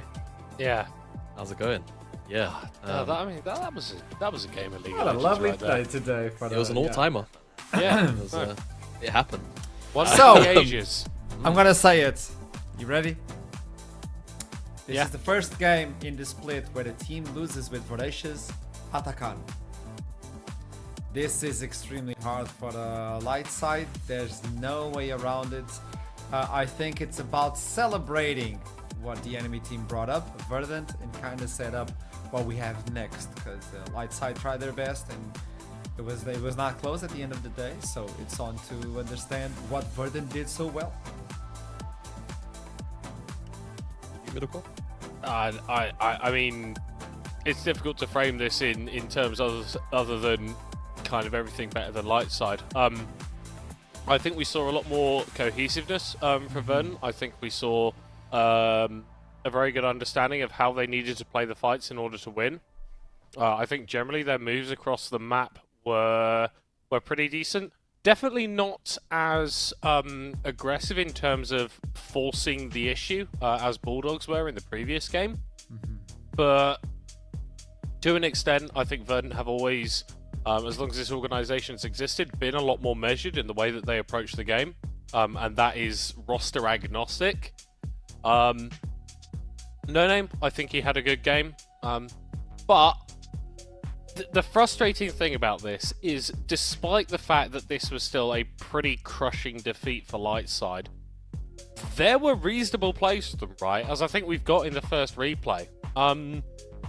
Last game, they were just getting completely gapped in every single situation, but at least we saw a little bit of link-up play coming out from Obstinatus and Highbridge, and I think based off of how poorly the previous game went for them, I wasn't necessarily expecting them to be able to do this.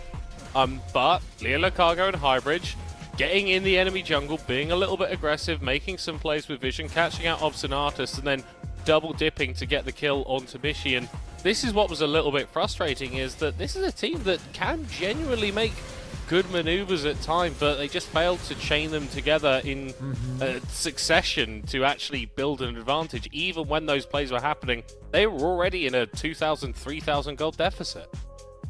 Yeah, unfortunately, it's kind of a broken clock is right twice a day kind of thing to me.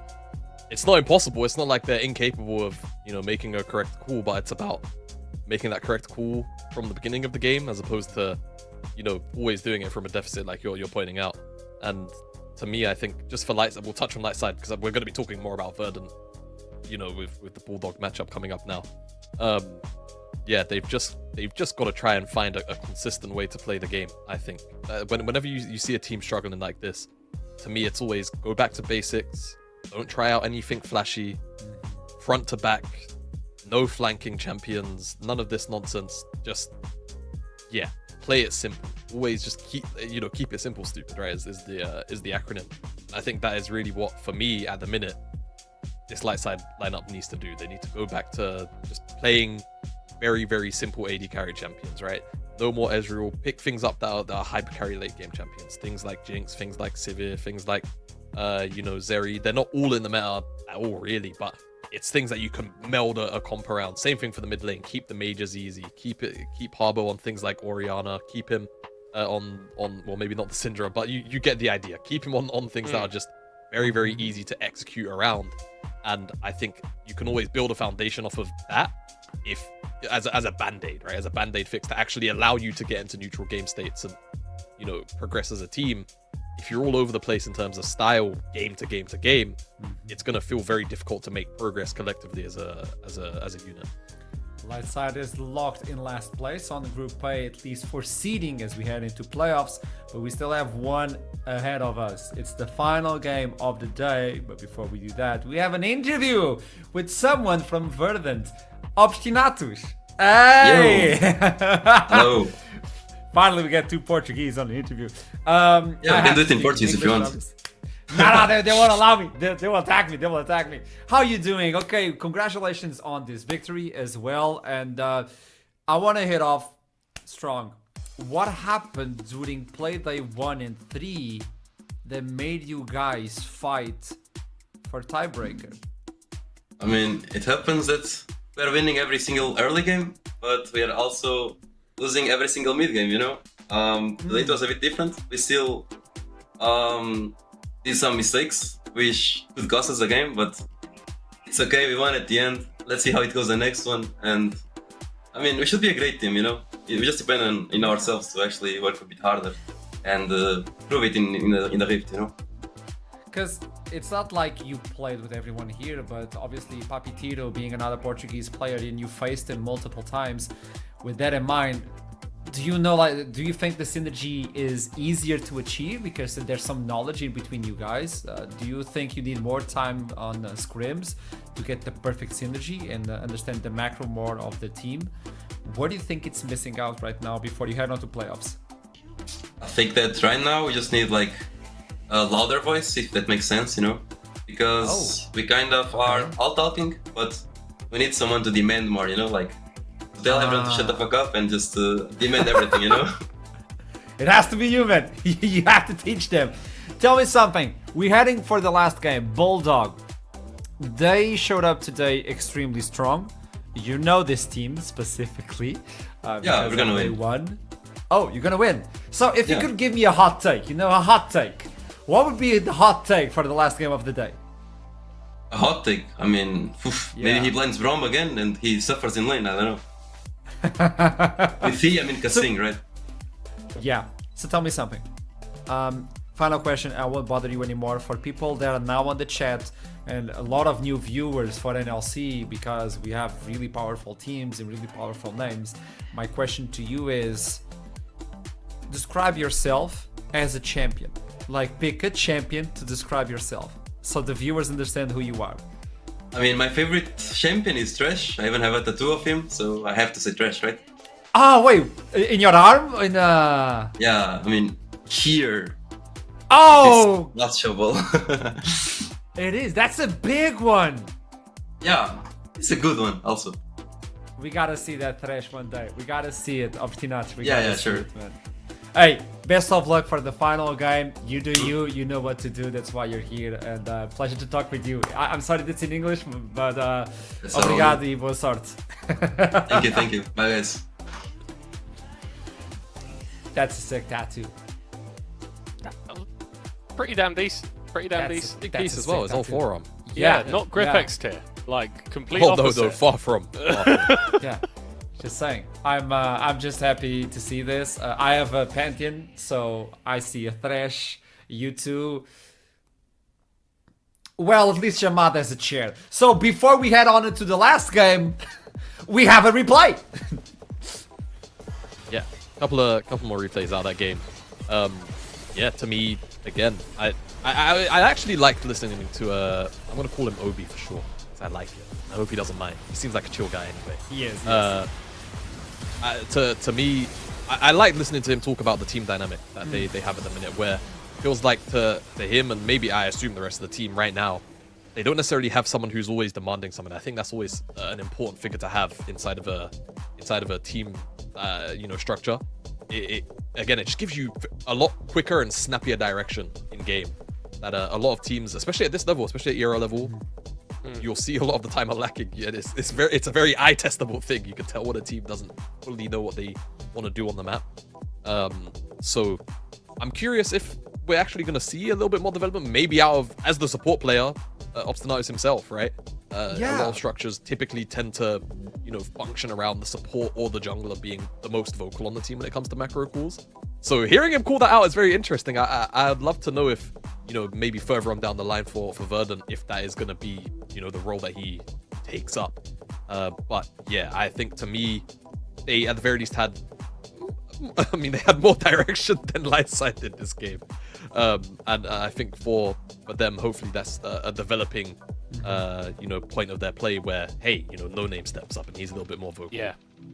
Or maybe Ronaldo, as experienced as he is, he steps up and he's vocal. I think that's the other tertiary role that kind of gets a little bit more leeway to be a vocal shot caller, just because of how dynamic the mid lane role is. So yeah, hopefully for Verdant, that's something they can fix. And it leans into the earlier point too of, I feel like they need to be greater than the sum of their parts, this lineup, to really achieve greatness. And you get a lot of that out of, strong individuals rising up in the midst of a team dynamic and really trying to take the lead on a lot of things inside of the game. Yeah, it's a direction that this team can grow in, and I think it is brilliant that we've got a strong set of 5 players, and they've already identified what they need to do to grow and what they do need to do to get onto that next level.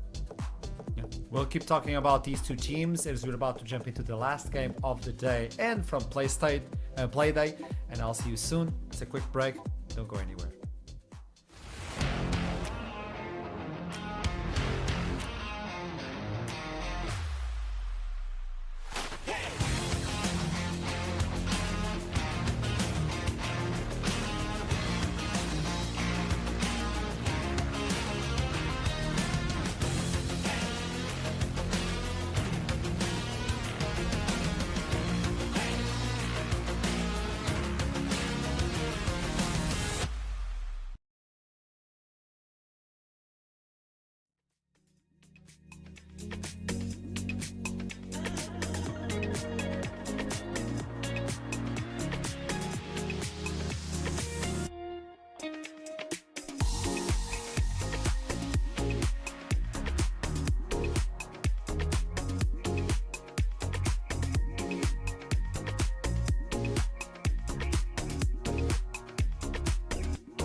time to see the last game where we'll finally see the seed for the third team and the fourth team. The Ratones on first, Nord second, but who's going to be following on their shadow?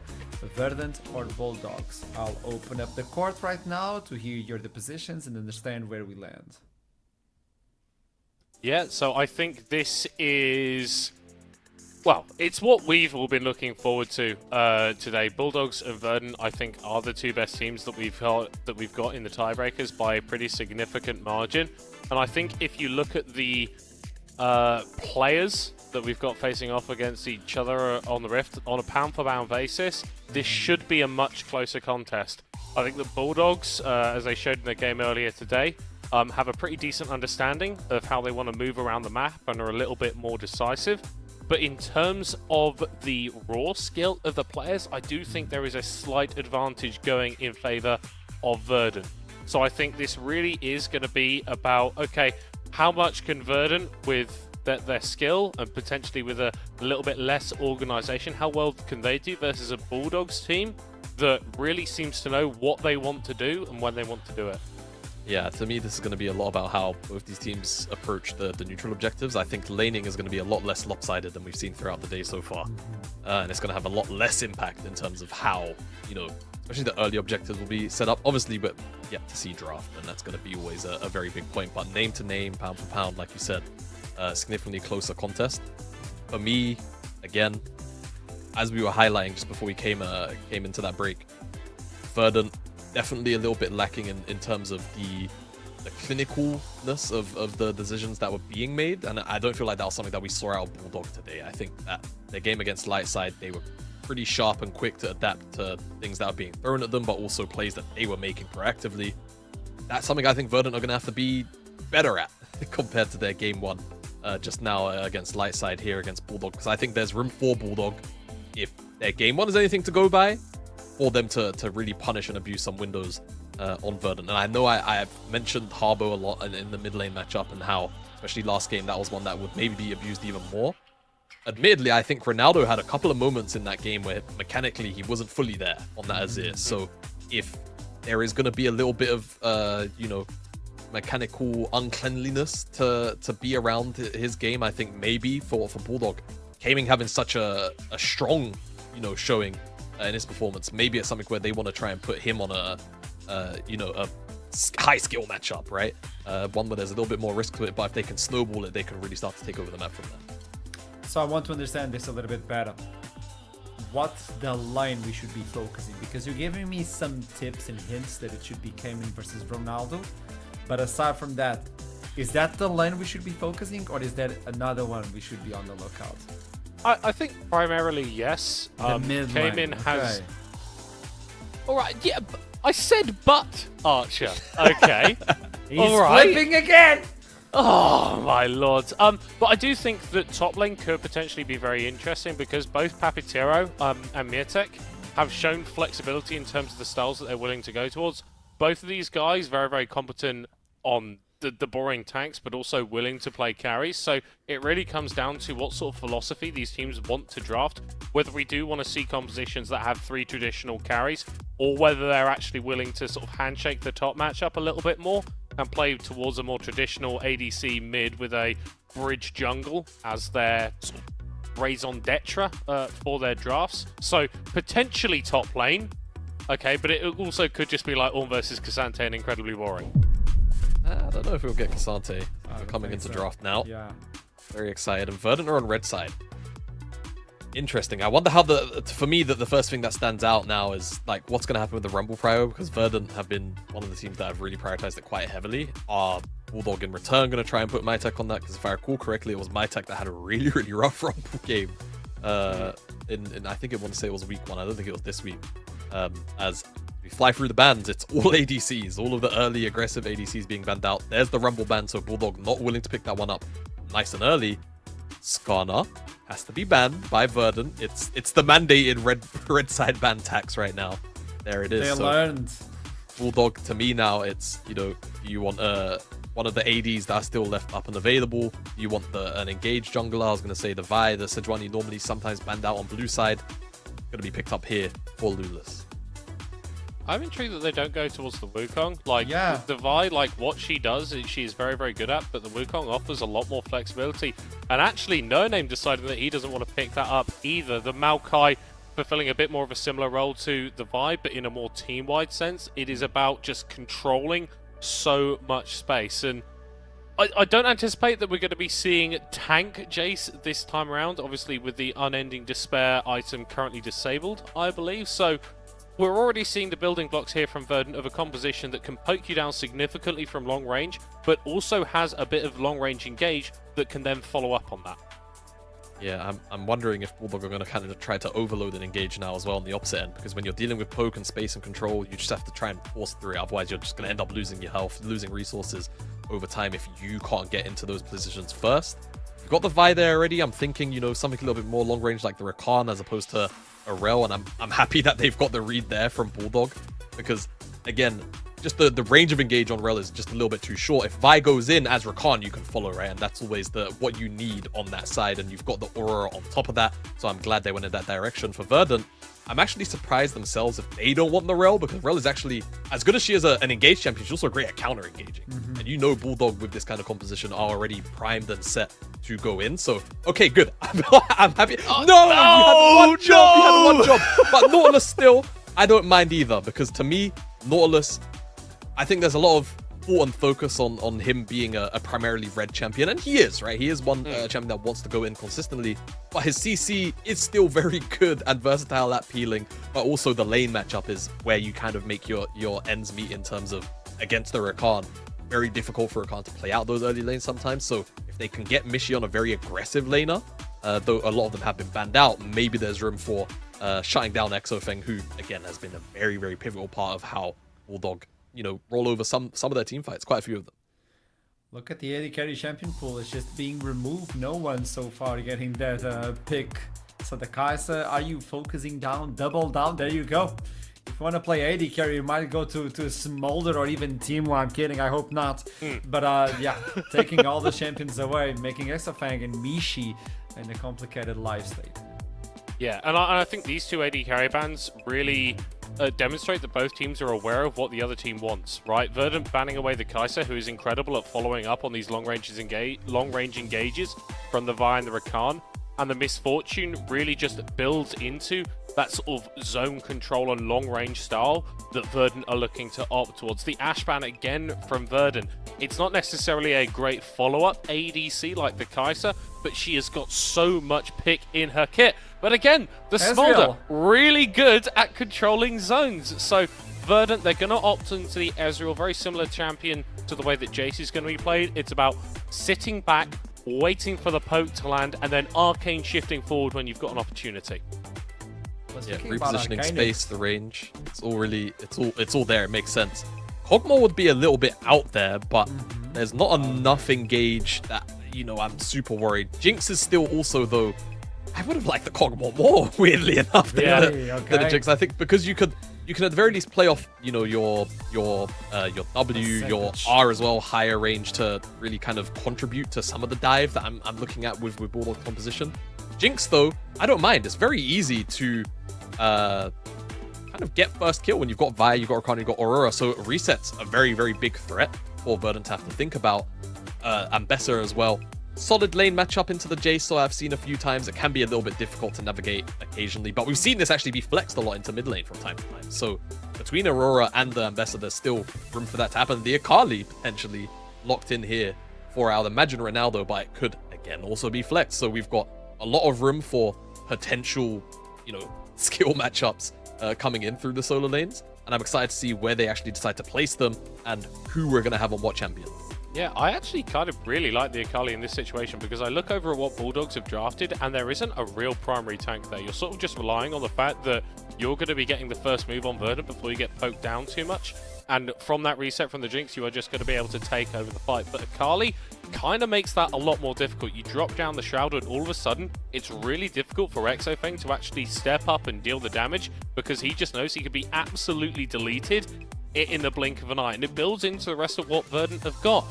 It's not zone control in a traditional sense, but you're creating an area of the map that it's really, really scary for Bulldog to walk into, similar into the way that GP functions, right? Doesn't have a load of CC, but he creates areas of the map that you don't step in because you lose 2/3 of your health bar, and that's a lost team fight in most situations. Well, the lanes are going to decide a lot on this match, but what will happen on the macro late game? We have to make that question as we toss it to the Costas for the last game of Tiebreakers. It's do or die. Let's see who takes this one. Hipbrain and Fox, tell me, what do you think? I think I actually like both of these drafts. I think today I've been a little bit more biased towards one draft or the other. What I will say is I can see the clear weaknesses and strengths in both of them. I think if that Akali goes unchecked, Jinx gets one shot and can't play and then you lose your main damage stealer. You have a lot of CC, lots of ways to answer. If Kassim can like quickness Ronaldo as he jumps in, XFN just gets to free fire off and take over the fight. So I'm interested to see how they're going to play this. Foxy, I'm curious for your input for what you think here. I'm thinking like we got some poke on the side of Verdant. It's the first time we've seen actually like a pretty significant amount of poke coming through from a team comp, because this should be a standard Jace, right? No tank Jace. I know that's a bit more meta right now. Yeah. But the Unending Despair is disabled, so that's very unlikely to come through. He's got grasp. He does have I suppose grasp. he's in top lane matchup, yeah. Yeah, against melee's grasp is still pretty meta. But yeah, I mean, we're expecting this guy at least to have some decently hitting shock blasts, basically, with this Jace. So when you combine that with Ed Qs as well, it's pretty significant. And when you look at the lineup of Bulldog, you don't really have a lot of tanky people. Like someone like Vi or Khan, like, yeah, they're kind of tanky, but they're not the same as like a Tom Kench, an Ornn, Sion, these kind of disgusting champs, right? So yeah, this poke should be quite significant, and that's something that we'll be keeping an eye on as we set up these fights. Well, in this game. Their front line is very bruiser focused for the side of Bulldog. It's health more than like resistances, right? Like a lot of your items will give you health. If it is gonna be, you know, actual normal AD Jace, you do have a window here as Bulldogs because Jace is typically a champion who spikes on like 3 items. That's where you hit that like major stride and take over a game. So before those 3 items come in, the Qs are gonna hurt, but it's the 3 item spike is where they really start to slam. And Bulldog actually have quite a lot of damage early. I mean, Aurora does an incredible amount of damage early. She's a very bursty champion basically at all stages of the game, and yes, she scales well, but the early skirmishing power of Cayman on this Aurora is going to be really big. Lulus, the same thing. You know, a champion who actually just has a lot of early damage, and it's going to be hard to deal with that burst. XFN obviously is going to want some time and some items to really scale into the game, but he has a team that can set up that early damage, which can then allow a potential snowball. Now, Lulus has actually gone in for a early blue here. No Name has, I believe, spotted it out, but is currently smiteless. Lulish does have their smite, so they're just going to steal this blue. That was a really nice play from Lulish. Quick read, runs into that side of the jungle, and it really comes off the back of that ward that was put down at the chicken camp. It gave Lulish the information on where to invade and what they could do. Exactly. So the ward in the chicken camp was pivotal to see where No Name was, but also he's got prio in mid and bot, right? So he can go wherever he wants, basically in the bot side jungle, and that's exactly what he does to get that camp advantage over No Name, who's off to a little bit of a sour start here. We'll be picking up this bot side crab, but Lulush still has the entirety of his top side jungle available here. I would be. Yeah, I mean, Cayman is destroying mid right now, so I wouldn't be surprised to see Lulush just do a full clear into the crab and recall. Sometimes, if you've done something like this path, you would just prioritize the crab early, right? So that you can, like, it's more contested camp. So you take that first and then you go into your jungle, which is more easy to defend. Which is actually something he looks like, yeah, he's going into now. So he has skipped his blue buff into the crab. Ronaldo is definitely struggling here, and he's going to need some help from No Name, so keep your eyes peeled when he TPs back. He's definitely having a bit of a miserable experience off that, but Lulish hasn't gone for the reset, so is down items to No Name, who has the amp tone and the boots, but Lulish still feeling comfortable to contest. He's got smite, so he could actually contest this. The crab is going to have to reset, and with Ronaldo being 2 chunks, there's no opportunity for Verdant to really go for this. I mean, Smite's now back up for No Name. Ronaldo's coming in, but Cayman can just look to land a little bit of burst here. Lands the Q, is able to get it. So I believe that's the electrocute proc. I think it was on cooldown, but still got the free proc off. So it's a whole heap of damage onto Ronaldo. And Cayman, he's low on mana, but he's okay on that front. Now we are seeing Obstinatus. Look for the hook. Does land it nicely there onto Exofang, who misses the zap. The ignite, I believe, was thrown down. Quickly cleansed by Exofang, so was able to answer out. But ultimately, nothing really gained. Just a bit of presence in that bot lane. But they were looking for a reset anyway. As Mishi has already been back to base, TP'd back to bot. I want to take some time to really glaze Cayman while we're here. Let's go for it. Because honestly, this guy has just been solid. Like, he's been so good. Even in the games where Bulldogs have struggled, he's still put on quality performances. I paused a little while here because Papadiro putting on the hurt to Mietic at range advantage. Mietic should be able to just walk away. Yeah, a lot of damage right there. That grass coming through as well for a little bit extra. But yeah, I mean, Cayman just, even in matchups which he should lose, he's been able to find angles to win. You know, he's just been very solid, even against the top tier of mid laners as well. Like, I've been very impressed with what he's done here. And in this game right now as well, like, don't forget, this is our last game of the tiebreakers right now. Whoever wins this comes in third. Whoever loses will be fourth in the group. So there's a lot to play for right here, and a lot on the line for that seeding in the playoff. Yeah, so for anyone who is maybe a little bit unaware of what's been going on in NLC, we actually only have 2 weeks of regular play, and then we just do a massive playoffs run with lower brackets and everything in the likes. Your placement in this basically seeding stage of the group, of the two groups, really impacts how that looks, because after this 2 weeks is up, there is worlds where people can get eliminated fairly early. You're going to have to hold that, though, because Cayman getting jumped onto. Void Grubs were secured in the middle of all of that one, as Cayman is just going to get a chunk off onto Ronaldo. But first objective secured there for Verdant. They've got that feat of strength. Well, that start towards their feat of strength stacking up for them. Yeah, it's a good start there for Verdant. Especially, that's difficult when your mid laner's struggling, as Ronaldo has been in this matchup. Just with the pressure-wise, right? Like, constantly under pressure, constantly under tower. That changes a little bit now, though, that Ronaldo's level 6 and has access to the ultimate, because now there's suddenly a certain level of threat that Aurora has to be wary of. Like, up until this point, Aurora can do whatever kind of poke she wants to, because she knows Akali can't jump in and kill her in response. That has changed now that Ronaldo is level 6. We're getting a play towards the bot side, though, and potentially a play onto this dragon too. Well, they got the Between Worlds on Cayman, so it is there. Not spotted by a ward. Zap dodged by Mishi. Coming in with the Q. Obstinatus is going to open up. Immediately goes for the flash. Does get the hook. Lulush finds himself in a little bit of trouble as Obstinatus is going low. No ultimate for Exofang, so Obstinatus not in any danger here. No Name is in the area. There is a world where they go for the kill onto Exofang, who is cleanseless. Does have that flash. No Name with the Twisted Advance and there's that ultimate available. Could be a bit scary. Obstinatus immediately eating the rockets there from Exofang. And I think that's enough to scare Verdant away from just rushing this dragon down. Lilish goes back, grabs himself some jungle camps. Is going to take a sapling to the head. And he lets just start up this dragon for his team. Yeah, Vi's one of those champions that is very good at taking dragon. You can take it like from level 2 or 3, right? The denting blows, that passive in your W every third hit. There's a bunch of damage to the dragon. Plus, you're activating your passive for the shield as well to keep yourself healthy. So, yeah, very strong jungler at taking early dragons. And that is going to be the call here for Bulldog, as we get a cheeky little pause here. Just a little bit of lag coming through, as you could hear. Someone's disconnected, so yeah, Mish will be back soon, I hope. Yeah, fingers crossed we'll get that one sorted and we can get back to our game. Yeah, I hope so, because I mean, like we said, there's a lot of stakes for this game. No Alistair either, but there is a lot on the line. I had to get one in, man. I felt like the thing is, my brain went there too. My brain went there too. So I just was like, what? No, yeah, we're linked. Anyway. We are linked. We've been too tame today, mate. We've been way too tame.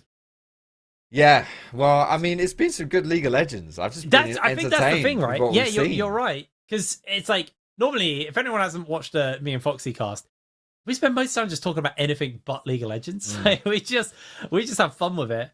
We even promised Archer that would be menaces today, but the games have actually been bangers. So we've kind of not had a chance to have a natter and have a chat. How you doing? Yeah, I'm good though, mate. How's bingo, mate? Is it good? Bingo's cool. Yeah, Yeah. I'm still not great. I still just getting. It's because you're playing letters wrecked. and not numbers. That's your problem. But I mean, I don't understand. I'm just there to I'm just there to try and find myself a wife. So I mean, a lot of them are widowed, man. So I mean, it's that's it. You don't have to commit for long, mate. And that inheritance. Woo. Yeah. So. oh my word. Mate, I've got it all planned out. Don't you worry. Speaking of, I think so far, if we look at the goal difference that we saw, well, we can't look at it, but I'm going to tell you about it anyway. We do have a slight lead here for Verdant over. That's correct, actually. I could be making that up, but I think that's correct. It's looked pretty good so far with this early lane phase, right, for Verdant. But they have had, especially in the mid side of the map, they've had that poke advantage, that pressure there with the Aurora into the Akali. On the flip side, Pappy for Bulldogs, he's been great up with that Jace too. So he's been okay. Yeah, we've just got. Oh, we have our gold. Literally dead even at 12.7k. I'm sure there's like 20 gold in it in Verdant's favor. Oh, you're coping because you said there was a gold lead, and now I did. Yeah, no, I did. But I'm completely lying apparently. So there's that. I mean, it's early. It's early days. It's what the grubs for the dragon. So objectives are dragon will be secured momentarily because that's where we paused mid dragon take. But yeah, it'll be equal on that objective front. I'm interested to see where the first kind of major play comes down. I expect our second spawn of grubs is probably where we're going to see like a massive explosion of action because that's when most people have their level 6, if not all. That's the point where everyone's going to roam up. They're going to want to get that objective, especially if you're Bulldog, because being down 3 grubs, then giving 6 grubs over is brutal. In fact, grubs I think were a major part of what cost Lightside quite heavily. Was they were getting pushed onto with 5 to 6 grubs in both of their games, and towers melt when you've got that many grubs. So I expect that will probably be the major play that's going to be coming up once we get back to this one. But yeah, I'm interested to see how these two teams do compare because I'm the only Bulldog believer, if I remember right from our votes. I think you're right. Yeah, I think everyone went Verdant but me. So far, I'm 100% on my predictions. So I'm 0% on my predictions so far. Yikes. I am just struggling today. I mean, I had high hopes for Lightside, dude. Like they looked pretty good in the first 2 weeks. Even when they weren't winning, I still liked what I saw from them. I think they were growing as a team, and like the actual team play, they were exceeding the expectations based off of their roster lineup, right? So I thought, I've got high hopes, but they completely flopped today, unfortunately for them. On the other hand, Bulldog I think has been in a reverse position. I think they've struggled with early performances in this seeding stage here in the NLC. Yeah. Their first week was awful. Their second week this week here has looked better, and their first game today has looked solid. So this is more of what we wanted to see from Bulldog. Yeah, the thing is we got to cover Group A on the first day of the tournament starting up, and I remember even at the time we saw teams, going up versus Las Fortunes and Nord, and even though they lost those games, they didn't look bad. They were still putting on a relatively decent performance. So it's interesting to see. We had a very, very scary group with both Nord and Las Fortunes in it, but we saw life in all of these teams, and they all went 1-3 during the regular stage, and this playoff is to decide the actual rest of the seeding. But I remember seeing the whole time, like, there's life in this team. There's life in this team. Every time I saw something in them I liked, and I'm excited to see, what they're going to look like once we get onto playoffs, because playoffs are such a different beast. Once you get to that point where you've got the true fearless best of series, it's going to be really interesting to see the growth that they have. And, XFN was actually quite bigged up by the desk at the beginning of the day. And after game 1, I'm really starting to understand and get aboard that XFN hype train. He positioned incredibly, bar that one time he ulted into the middle of everyone. And yes, he's on a less mobile ADC, but hyper carries really seem to suit XFN. He's somebody who is very good at positioning to just off to the edge of the fight where he can't be touched and just pumping as much damage in as possible. And predictions were right. It looks like the teams are setting up for a play here on that middle part of the map for this grub spawn, as Obstinatus went for a hook onto Cayman, is going to get caught between worlds. Mishi able to E out, but Obstinatus starting to go a little bit low here. He's burning down, and that should just be first blood secured over to Cayman. Are they going to be able to look for more? Ronaldo's putting some pressure now onto Cayman, but he just has to jump away. XFeng now able to free fire away. Lulush going incredibly low, but it is just a 1-for-1 support for support. Both mid laners secure a kill. Yeah, but here comes Mietic. That was the ultimate blown. Yeah, he whiffed on that. No name falling low. Mietic. Oh, that 1 HP for No Name. More or less. 1 hit there. Gonna survive that. Ruby Crystal putting in some work in his inventory. Yeah, that was not a great play from Mietic. To use ult and flash and whiff on everything. Meanwhile, Papitero is just loving life top with this Jace. Unfortunate series of events there for the Bulldog top. That is a bit of a tilter because he's been having a rough game versus Jace. We know most top laners, I say most top laners because there's a few who enjoy it, but most top laners hate the Jace. They hate playing into it.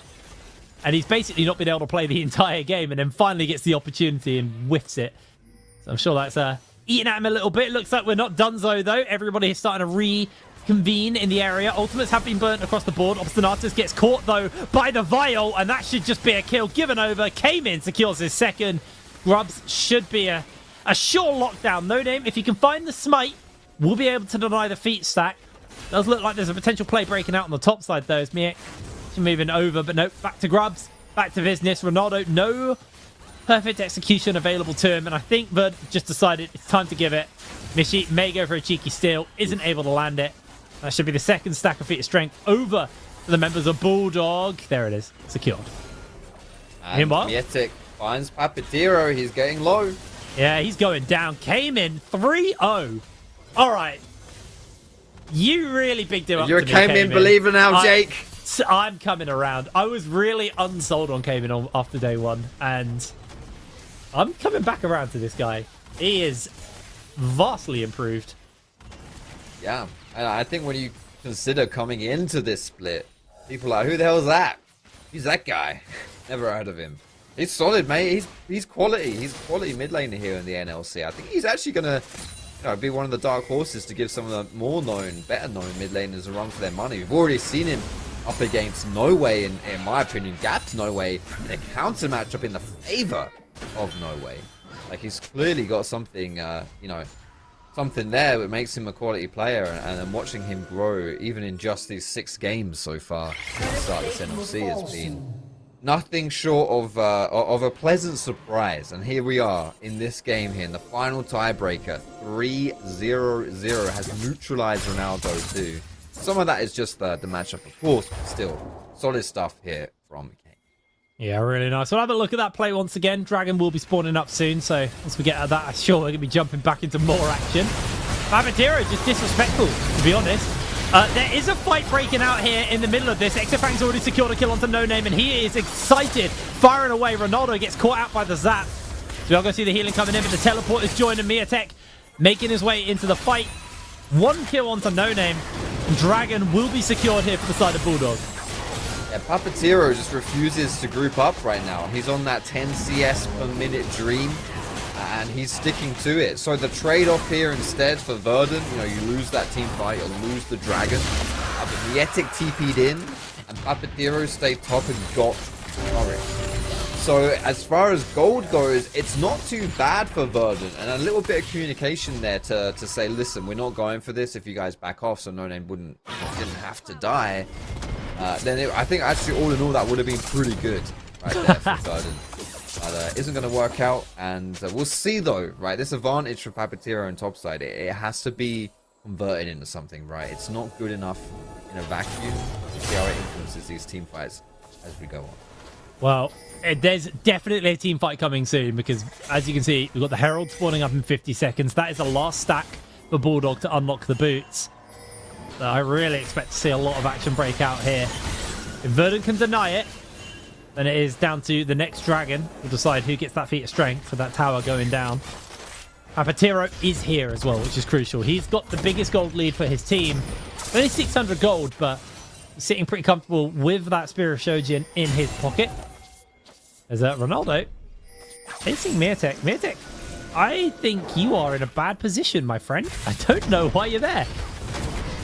Yeah, he's on the wrong side of town right now. Maybe if we push through mid, we can save him. I don't know. We're taking this turret, trying to rush it down so we can move and give Mietic a way to escape. I think he might be... Bulldogs just going to let it happen, though. Yeah. This is bad timing. He jumps into the fight, does get a bit of space. Obstinate comes in. Mietic alive! Kill secured already. On to one. Obstinatus goes down. Okay. All right. All right. Who would have thought the champion with 6 dashes in her kit could have survived a slippery escape? All right. Nice. Perfectly done there by Mietic to actually not only survive, but turn that fight against Verdant. Yeah, he gets to keep himself up. And the whole time, like, people are chasing onto him. Bulldog crucially, they break this mid lane tier 1. So he jumps in with the ult onto No Name, keeps spinning around the Eclipse shield. Yeah, it's a kill. It's a kill against Obstinatus, who has struggled today. Whoa, Ronaldo! Verdant are also contesting the Herald off that. What a one-shot from Ronaldo! All right, we may have jinxed Cayman a little bit here. He's done well, don't get me wrong, he's done well so far in this game, but I think Ronaldo might have just taken that a bit personally. That was clean. That is... I mean, that's how we play Akali. We haven't seen the greatest Akali performances today, but that one from Ronaldo just shows you the power of this champion. Yeah, when you can get her combo buttery smooth like that, Ronaldo, it's so hard to play into. There's so much flipping and moving, hard to keep them pinned. And with the Herald secured now for Verdant, they can put pressure on mid lane or side lane for this dragon that is coming up in the next minute 55. The Sing isn't going to go down. He's going to get himself out of that one. But this is the next dragon which decides the feat of strength. It is going to be a very, very big fight for this one. Exactly. Like, it's either going to be if Bulldog can take a turret. Did they already take a turret? Oh, it was first turret. Verdant got first turret. Yeah, so that's done. So it's literally just the next objective. You're right, Jake. Yeah. So it is this dragon that's coming up in 1 minute 30. Assuming it's not going to be an Atakan, which is probably going to be that dragon, will be a little bit easier to secure. Cayman sees this happening. He knows this is coming down. Sings in the area. Cayman does almost got that Between Worlds back up. Lulish is in the area as well. I think this dive is going to be very hard to pull off. Ronaldo's losing a fair amount of HP. There's the Between Worlds. Ronaldo flashless. They're going to throw the ult onto Cayman, but they're going to follow up onto No Name. Rocket gets blocked by Obstinatus, and Mietek has joined into the fight. Dashing forwards, able to secure a kill onto No Name. And now they're just going to continue the assault on Ronaldo. He's able to shift away, but he's followed by Mietek. They continue the chase, and Cayman gets his revenge. Shut down in his pocket. Tower, dragon in 40 seconds. Bulldogs, they fight back hard. And Papatiro, again, refuses to play with the team. That was another Mietic engage, where the top laner for Bulldog is there, influencing the play, and Papatiro on that Jace doesn't join in. The unfortunate situation, though, was he was at his tower, right? His tier 1 tower, topside, when that play was happening. Yes, he's now breaking down the inner turret of that top lane, but look, he was so slow getting there, didn't even do any damage to it. Like, nothing going down, like... There's just no real value right here to stay in that top side. And I mean, I don't know whether... I'm not trying to specifically criticize Papatiro for not teleporting, but between Papatiro not TPing and Verdant still being in position where they're too far up to get caught out in the 4v5, something needs to change here, so they're either playing more passive or they're getting Papatiro into the play. All right, well, Verdant actually got the first move on this dragon. They're going to start it up. Came in the area, but this is, remember, this is the feat of strength dragon. This decides everything, and Bulldog, again, like we saw in their first game of the day, too slow to the play. They're going to look for a fight, though, immediately breaking it out. Their jungler's just popped. Lulish goes down. Ronaldo goes for the flip onto Cayman, but he's going to find himself knocked up. Dashes forward that perfect execution once again. Now Wexafeng is going to lose a lot of health. Has to flash. Bulldog are far too slow to go for objectives. Yeah, they were not there in time, as you pointed out. And for Lulu specifically, that's a question mark ping play. He like flashed in the melee range, instantly died. He did not have the, what's it called now? Cease and desist? I think it's called that. I don't know. The ultimate, whatever it is. Heyman! He just didn't have it up. Flashed in and died. So I think the play was to do a flash engage with ult, but Atakan's been started up now for Verdant. Shredding those resistances. Losing a fair amount of HP. Miatek does have that ultimate if he wants to go for the engage, but with Kasing low, it's scary. And look at Ronaldo just off on the bottom side of the screen, looking to jump in and assassinate Kasing, or came in if he can. Exofeng also getting grouped up onto. Ronaldo jumps forward. There's the lockdown into the lockdown from the tree. Ronaldo invisible in the middle of the fight as Exofeng incredibly low. Shuriken flip goes a little bit wide. They're able to secure 2 kills though onto Cayman as he chases forwards. There's the kill for the Jinx. There's the Atakan. Bulldog. This time we're able to rotate in time, and they secure themselves the objective. Revives are theirs. 3 kills for 0 in favor of Bulldog, and you've got to feel for Ronaldo in that fight. He had 4 people on top of him, still nearly got a kill. But if that's not enough to get you a win in this fight, then I don't know, man. Look at him. He's lurking at the right-hand side of your screen, going for this engage. And he draws so much attention that you have to be able to win that team fight. He does his job perfectly. Atakan, meanwhile, is doing a lot of damage to Verdant. We finally pulled that trigger. It looked good here for Verdant. Like, look at Ronaldo right now. He's drawn the attention of Lulush, Exofang, Kasing. They're all on him. But unfortunately, from the other side of the fight, Verdant can't do anything. They can't win on that top side. It's just not enough. And as a result, losing the fight. And more crucially, losing that Atakan. Yeah, that's the big thing, is if you're the team starting Atakan, you need to turn off quick. But they were kind of resting on their laurels, waiting for the perfect Ronaldo window. And they lost too much health, they lost too many resistances, and they got absolutely obliterated. And the Herald was wasted, most crucially. However, Bulldog, they are down on that little objective as Papatero looks to break away. Miatek throws the ultimate out, does get cancelled, so he's A-okay as Ronaldo secures the tower bot side. Mid tower still standing for the side of Bulldog. This is a really good push. Papatero, stop going for your 10 CS per minute, bro. Stop. Mate, come off it, mate. He's going for the Krugs, dude. You had to take the turret, bro. Honestly, it's not the biggest wave, but he had like 4 or 5 minions there. You can at least force someone to come to you. But yeah, Bulldog with a perfect response now. Just group up in the mid. Mishi! Oh, Mishi's getting chased down. He's knocked up. The hook comes in. But the dunk from Exofang with the rocket secures the kill. Looks like they can siege onto the base. They still got the revives. Again, it is a costless attempt. If you die here, it costs you nothing other than giving 100 gold per death over to the enemy. Down goes the inhibitor at 23 minutes, and now they're going to continue to attack onto No Name, who loses a lot of HP. Came in, no ultimate available, but with No Name low, they're just going to go in. Knock up onto 2 from Kasing. They find the knock up. There's going to be 1 withdrawal, but they secure a kill in response. They're going to continue onto Obstinatus. More withdrawals coming in. Miatek, the only one left standing. So they're going to go for that desperation prey. They're out of there, but they got the inhib. They did what they needed to do off it. That's so stupid, mate. Honestly, how dumb is that Atakan buff, though? They just dove like absolute Iron tier gamers. Yeah. Like, what's worse than Iron? It's less than, it's Moss, mate. That was a Moss tier play under that turret. The thing is, they don't have to care at all about the nuances of playing League of Legends there. They just run at the enemy team because they're going to withdraw anyway. It's ridiculous. I feel ridiculated. I hate it. Do you remember when Chemtech Soul came out? I like that. Yeah. Somehow when Atakan was getting planned, Chemtech Soul didn't get brought up as like a reason for maybe not giving a revive.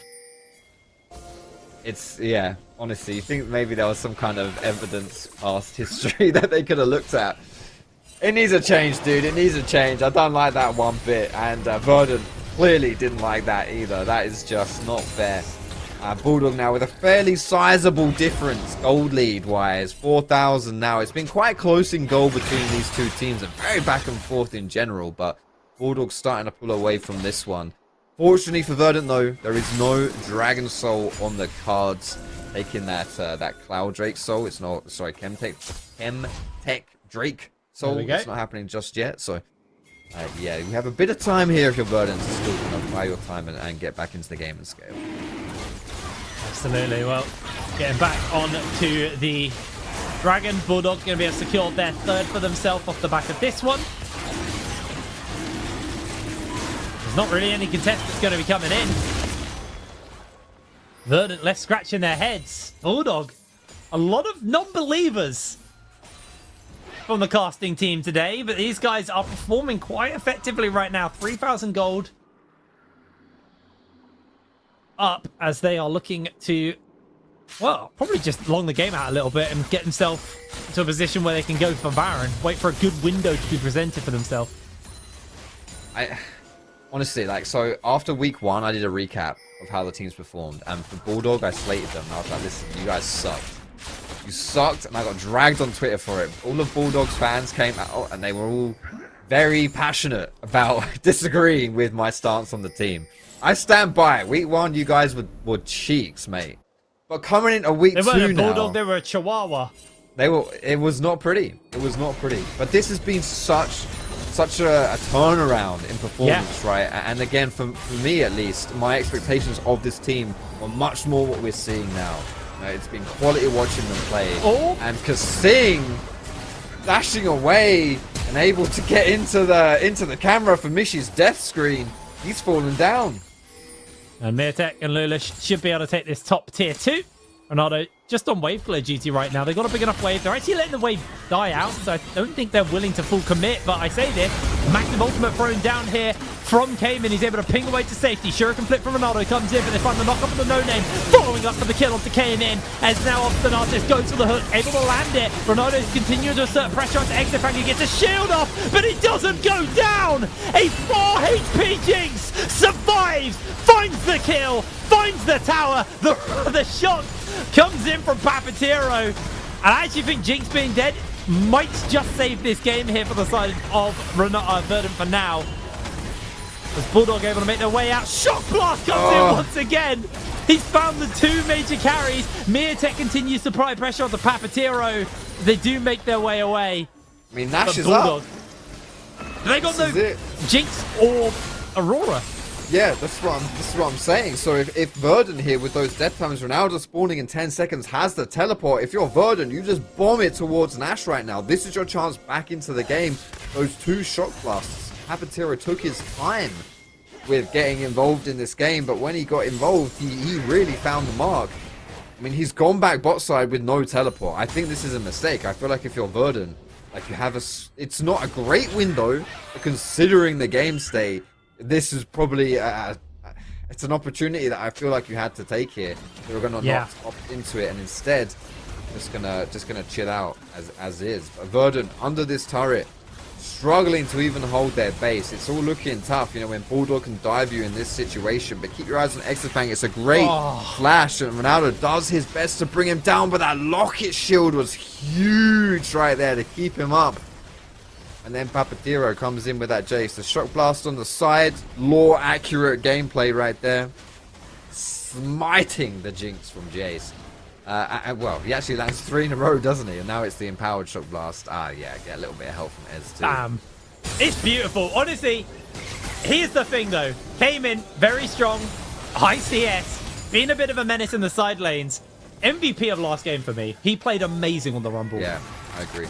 He's playing well, but he's also playing a little bit too selfish. I think his team are bleeding out too much for Papatero's games. And came in, he's going to go in with a Between Worlds. No name will fall to the rocket. The teleport is too slow, and that is 1 locked down Akali. Ronaldo falls. Exafang looks for another zap. 2 members of Verdant down, and Bulldog going to continue to try and apply some pressure to this bot lane. Looks like that's not going to be the case. They're just going to back off, and then Papatero lands the good rocket. Mirtek finds the opening and shuts down Mishy, sliding into Papatero. Down he goes. The Jinx excited. Obstinatus will fall. That's the ace. That should be the game, and Bulldog have done it. What an opening for themselves. What a game for Bulldog. Securing themselves 3rd in Group A. Everybody doubted them, but today they showed up to play. Today they came together. The Bulldog has got bite. And what fashion they did it as well. This was a team coming into the NLC in week 1.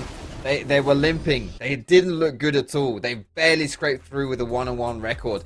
And now in this week 2, what a turnaround for Bulldog. Like, this is a quality team right here. And they're well-deserved 3rd place in Group A. Yeah, absolutely amazing performance from Bulldog. They look like a real good dark horse going into playoffs. Yeah, I'm very excited by them. Yes, they definitely, compared to like some of the Group B teams where it was a lot more kind of like locked in and teams looked more comfortable in their positions, the side of Bulldog to like come through into this, be 1-3, tied to 2 other teams, and honestly demolish the competition today. They looked incredible. I'm super excited by their future, and you've done it, Foxy. You sold me on Cayman. I am very, very much a fan. XFN as well, honestly. Incredible position as an AD carry. He's really good at positioning in team fights, and I think team fights are Bulldog's strength. There's a lot they need to work on when they go up versus the likes of Ruddy Sack and Los Ratones. I can't believe I forgot their name. Of all teams to forget the name of, but you know, they're looking absolutely amazing. Amazing day for them. But we're going to throw it over to the desk to break that down, and then they can wrap it all up. So we'll see you in a moment.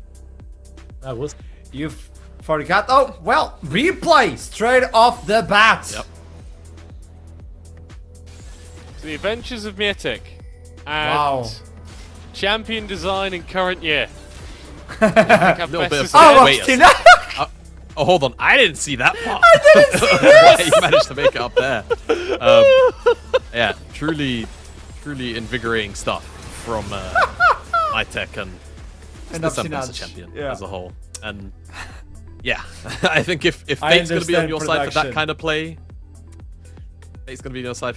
it might be on your side for the rest of the game, and it just was. Yeah. Let's look into this one, okay? Because Obstinato's little trick was interesting, but what happened? Because I mean, come on, Verdant had the game, but he said a middle cut, and I even asked, like, are you a history teacher? Because it's gonna happen. The Atakan. Bro, gives, the Atakan fight. It's bitten Verdant in the ass before, and I think Jamada brought up a really good point in the green room. I'm going to give him full credit to this. Atakan completely flips the traditional approach to objectives because it does so much damage, because it is so much of a threat itself.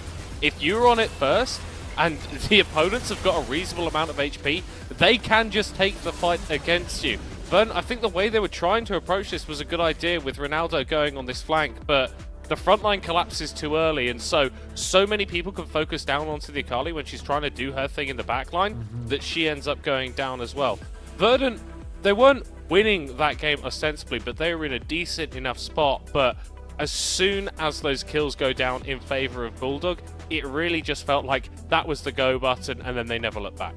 I think the other important point too about the Atakan buff, where it kind of breaks that general traditional rule that we have around objectives and sort of poke or zone control compositions, is out of all of the buffs, it's the most unorthodox to actually set up for and play around, because it's almost always got 3-4 entrances really, you know, on both sides. The bottom side is technically worse. You've got both tri-brushes, the actual bottom lane, and then the river itself, and then top side, the top entrance from blue is a bit more, you know, offendable as a choke, I suppose, but otherwise still you're working with 3 entrances. Teams just haven't really gotten used to setting up around, you know, that combo, I feel like. And obviously in the case of Verdant setup this game, it was a lot more slapdash than it really could have afforded to have been. And compositionally, you know, what Bulldog are running is, you know, if we're kind of going back to a rock, paper, scissors based sort of style of draft, does counter what Verdant are doing. So their setup has to be pristine. Otherwise, again, it's very easy to get run over around the buff that's going to deal so much damage to you if you're already on top of it whilst the fight kicks off.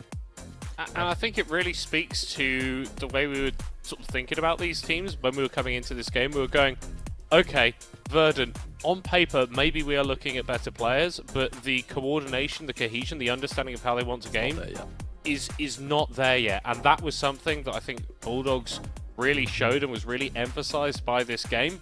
this was technically a stomp, but it didn't feel like it through the early stages. It was very slow paced, it was very, very measured, but successive correct decisions from Bulldog once they hit the mid game meant that it made this game, once we got to the end of it, once we saw that Nexus fall, look like it hadn't been close at any point. Yet again, we highlight the fact that if you see a lot of macro mistakes, slow it down. There's a reasonable approachability towards these games, but these are best of one as well. But jumping into best of threes, and things might change heavily. Do you believe that this is gonna, like, fearless draft and all that, adapting to champion pool, this could turn it around? No. I think I'll speak on it because I've experienced a fair bit of fearless draft, hard fearless as well, but also like the softer fearless in the best of threes. I think there's going to be this weird middle ground where, because it's hard fearless, I'm very inclined to say yes, but best of three, a best of three can be over in 2 games. Yeah. Right.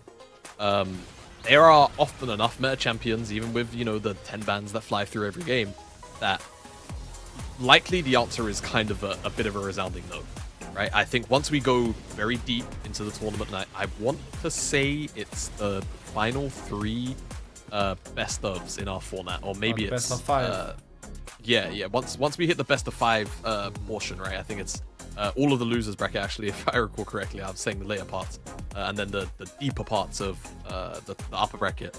That's when it's going to matter a lot, right? So I think these opening rounds, round 1, round 2 of playoffs, I don't think much is going to change. But once we start getting deep, right, and then once you start getting into like game 4, game 5 of these hard fearless, that's when you're really going to have to look at teams and say, all right, what do you really have in your locker to throw out curveballs? And that's when new strategies are born.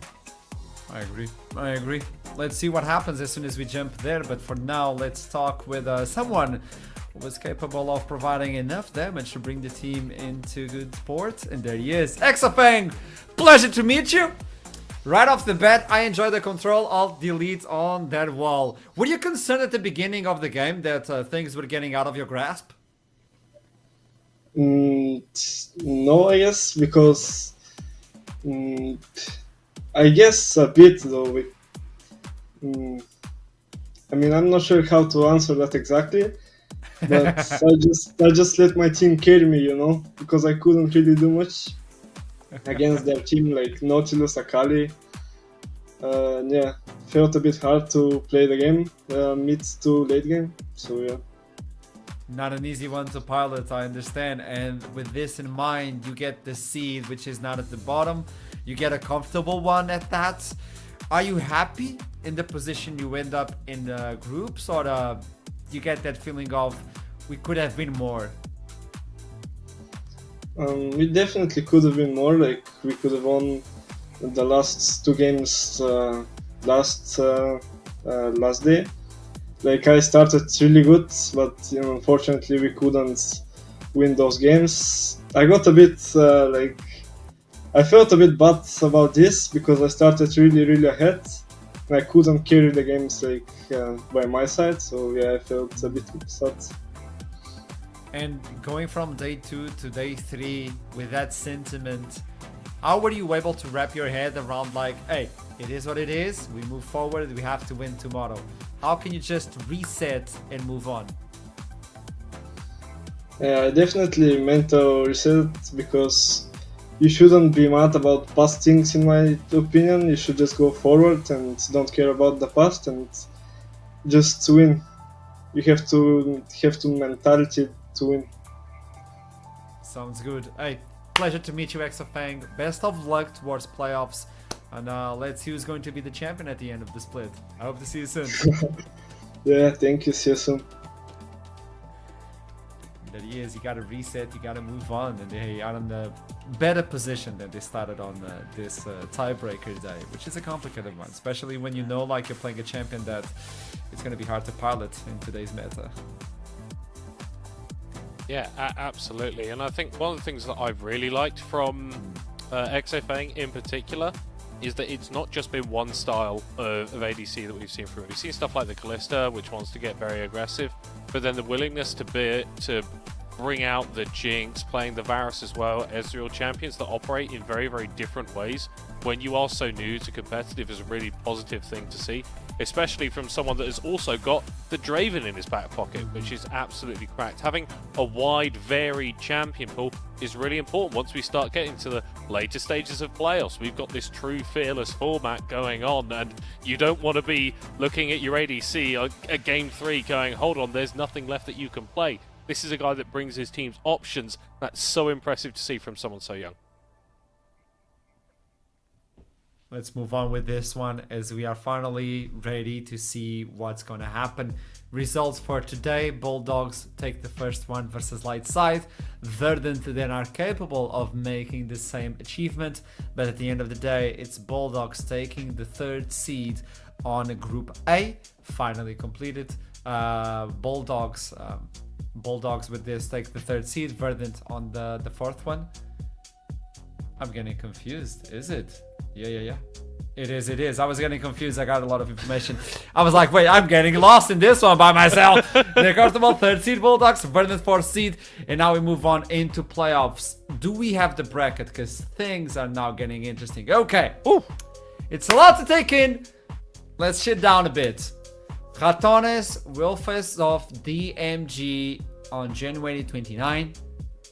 Ready Sec will take on Bulldogs on the same day. Day afterwards going to be Rich Gang versus Verdant and North versus Venom Crest. This is going to be the upper bracket. The teams that ended in the last position of groups are sent immediately to the lower bracket, and they'll have to survive the onslaught from February 5 and February 7 moving forward. It's a tough place to be in, but when you look into the top of the bracket, both of you, let's start with you, Jamad, if possible. The matches are not easy as well on this first round. Hey man, at least DMG have the Guardian Angel, right? Yeah, they've got Atakan. Yeah, they've got Atakan, actually, as a matter of fact. Yeah, definitely some lopsided ones, but as to be expected, it's first round, it's best of 3 as well, so it's not like you have to go through this big ruling series. You could very easily try and come up with something, 2 games in a row, or 2 out of 3, right? And definitely make an upset happen. How likely is that upset to happen? I think you can probably read my face right now. But, you know, again, nature of the format, and at the end of the day, double bracket elimination rather is always still going to provide you with very, very exciting matchups, especially along that losers bracket. It's a very lengthy one because it's a 10-team bracket. Teams are gonna have to be fighting on edge for a very, very long time. So I'm excited, especially that first day. Yes, it looks very lopsided in terms of matchup, but it's always the days that you expect the least to where you get surprised.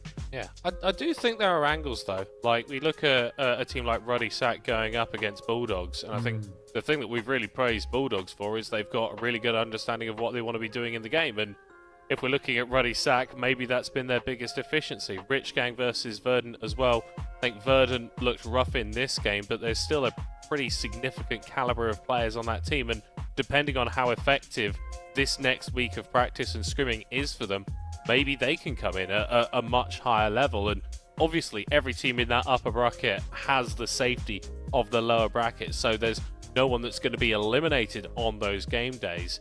But if you can snipe one of these higher seeds coming in right at the beginning, that's going to be a massive boost of confidence, and that momentum can push you really far along these deep brackets. And I know NLC has changed a lot with these new teams, but the reality remains that NLC is an underdog league. Most often than not, it's the underdog who takes the crown at the end, so keep that in mind. And also keep in mind that you could have the crown, or maybe just a beautiful chair. All you have to do is head onto Twitter, NLC LOL. Follow Arozzi Official on Instagram, and then like and retweet the post. I'm saying this because today is the last day you can do this. Obviously, we're going to try and give you more things as we move on, but we're not sure what's going to happen. All I do know is this is your opportunity to take the chair today. Just do me a favor, head onto Twitter, head onto Instagram, retweet it, and please be home when they try to deliver the chair. Be a reasonable human being and pick up the phone when they call you. Don't go all sleepy troublemaker and pick up the phone! Middlecots? I don't feel like that was justified, Archeron. I feel like it's perfectly reasonable. Like someone out there, like maybe they've been working a long week and they just happen to be asleep when the delivery. It happens. It happens to anyone, Archer. You know what? I give you that. Okay, I surrender. I'm gonna give you reason on this one. And you know where's the best place to sleep? On this beautiful chair, because you can do this. You could be sleeping like this on the most comfortable chair I've seen in my life. Keep that in mind as we return next week for playoffs of NLC Winter Split 2025. Don't miss a beat and don't miss the phone. Until then, keep climbing. I love you very much. It's not the same without you, and I'll see you soon.